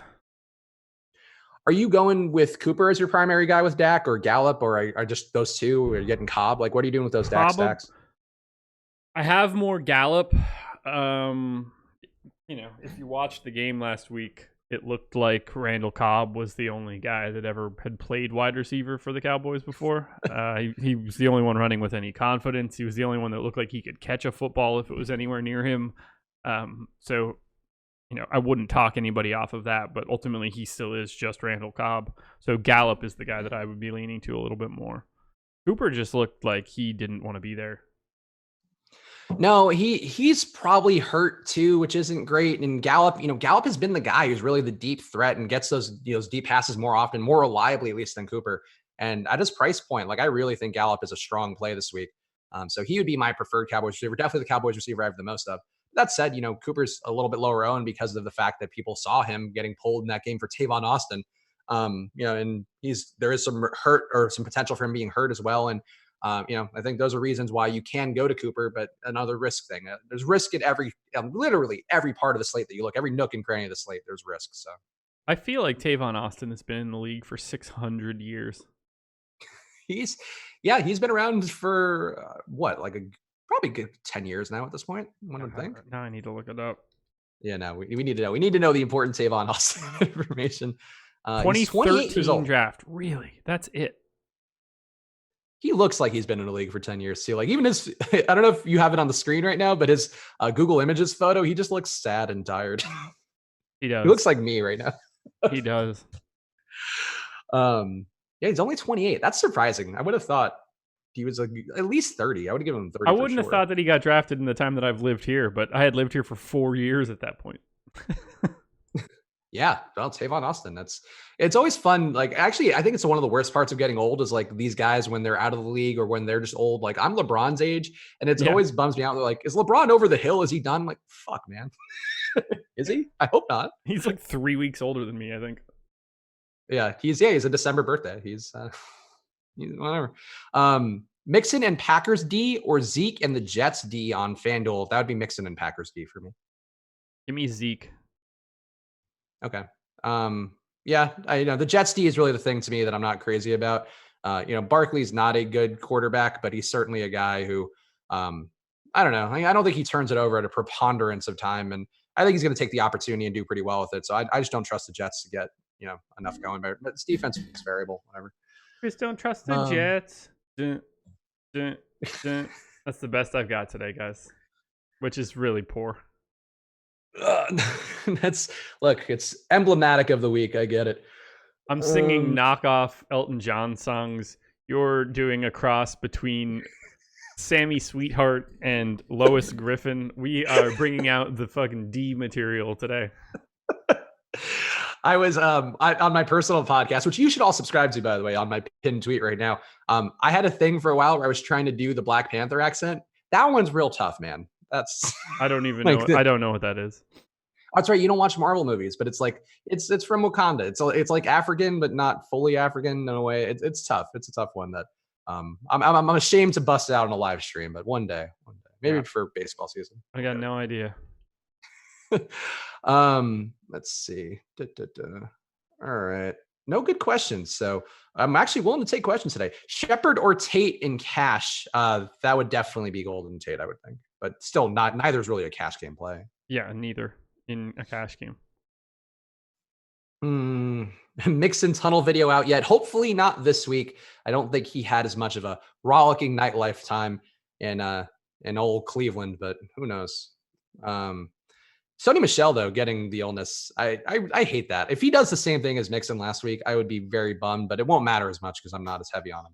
But the late breaking illness, I guess maybe something to keep an eye on for NFL stuff, because I wouldn't have thought that was an issue, but holy crap, did Mixon look just deflated. Did not look good. Did not look Still got good 25 at all. touches. So what are you going to do? Not 25 good. touches you just have to take, I guess. What? Did I just answer this asshole's question? You're saying, because they obviously don't help the chatters. Shut up. Shut up. Get out of here with that. I'm sorry that we didn't answer all 2,000 questions that came in.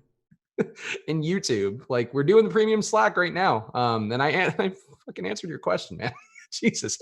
How do we feel about the Breeze Thomas stack? I think it's interesting because people are going to go to Kamara a lot because they're going to see that Carolina matchup and that run defense, but it is still a much better matchup for Kamara. Breeze and Thomas, did you get there much at all? I did actually. Thomas, a guy that I have quite a bit of. It's always nice because dude just catches passes over and over and over again. He's fantastic on PPR sites.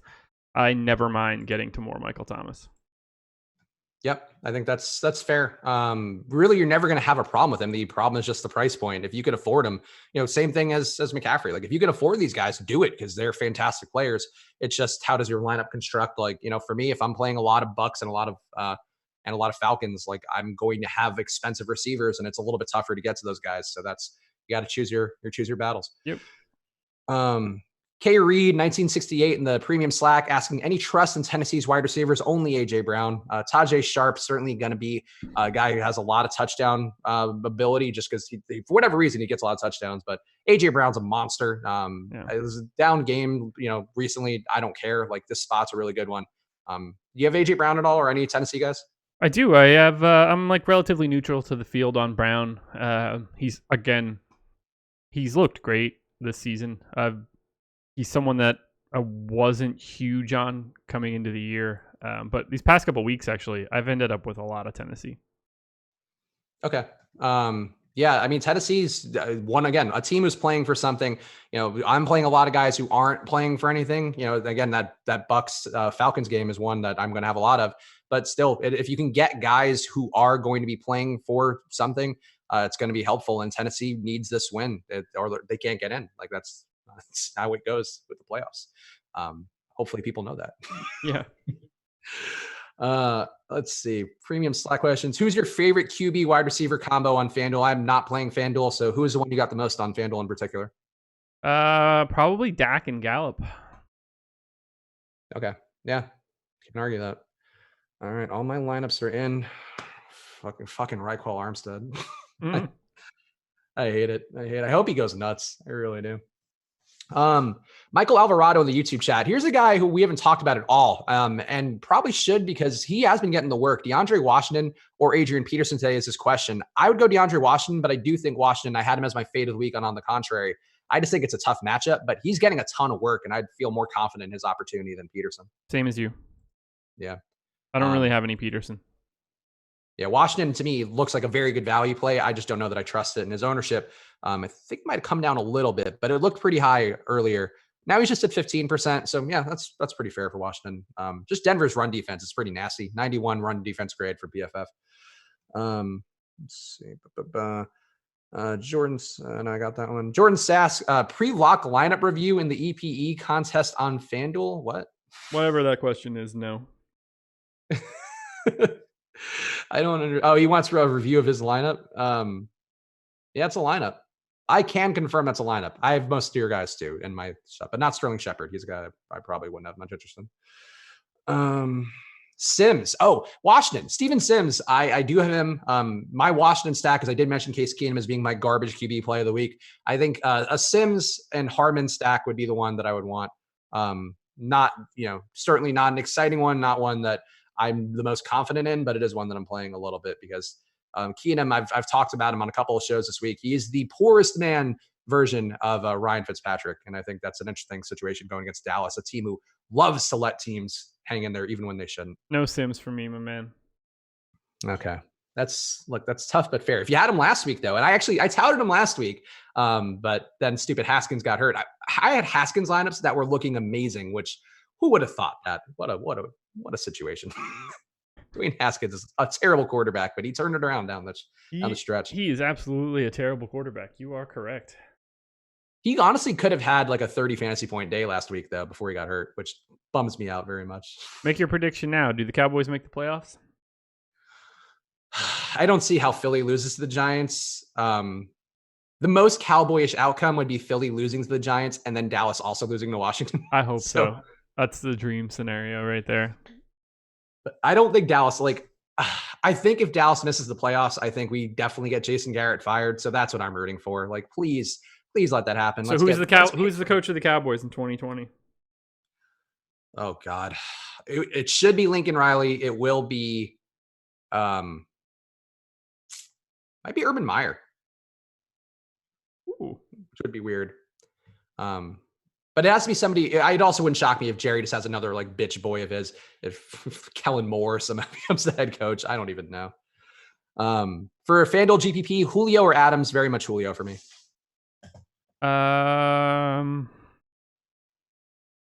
Yeah, give me Julio. Dr. Miles. Dr. Miles very smart in our premium Slack. It seems like he's down on Raquel Armstead. So hopefully Dr. Miles is wrong because he's been sharp lately and done a good job for the folks in the premium Slack. 1 minute left to lock, probably less than that. So get your lineups in if you haven't yet. Yeah, the ticker is at 45 seconds. Oh man, what's going to happen this week, Josh? What do we think? Do you think the Cowboys make the playoffs? Yes. Really? You think the Eagles are going to blow that game? Yes, I do. Wow, interesting. Okay. I mean, they're known to blow a game too, but I think they're more professional the last few weeks than the Cowboys have been. I think it finally catches up on them for like not having bodies. That's fair. It does seem a little bit overdue for that to happen. It's a fair take. I hope so. I hope you're right. I mean, I don't know that I do because I played so much Dallas Goedert. If he bombs this week, he would be my Joe Mixon lineup murderer of the week. I think it was easy to get up for last week. And I could see that not being able to hold for another week. That's fair. You know, there does come a point where you just don't have enough guys out there. It's not the NBA where all of a sudden you have these guys and they just have great opportunities. At a certain point, there's diminishing returns for the talent level, and they don't have much. All right, we're locked. So, guys, hit that like button, please. Obviously, this is a tough week 17 for all of us, but we made it through as best we can. So we appreciate the likes right now more than ever. And also, shout out to Fantasy Draft for sponsoring us all season long. Of course, they are the official home of free DFS. Hooters' main event for the week is closed, and I don't know if there'll be any for the playoffs. Maybe there will be. Hopefully they keep supporting Hooters and vice versa. But go check them out. Either way, whatever the tournaments they have on there, they're all rake free, and that's the important part for your bankroll. Let's go to FantasyDraft.com and use that promo code AWESEMO for your free 7-day trial. And Josh, anything you want to plug here before we close out? No, goodbye, NFL. All right, we appreciate all you guys. Hope you had a happy holiday. Hope you have a happy new year as well. I have no idea what the schedule is moving forward for these shows, but I presume we'll have some playoff content coming up, some live streams for all that. So just subscribe to hit the notification bell. You'll know whenever we have content coming out, but we'll have some stuff for sure coming up for the playoffs. We appreciate all you guys. Hope you have a great holiday season. Keep it going. Keep that positive energy going, and we'll see you guys in 2020. So enjoy. Good luck.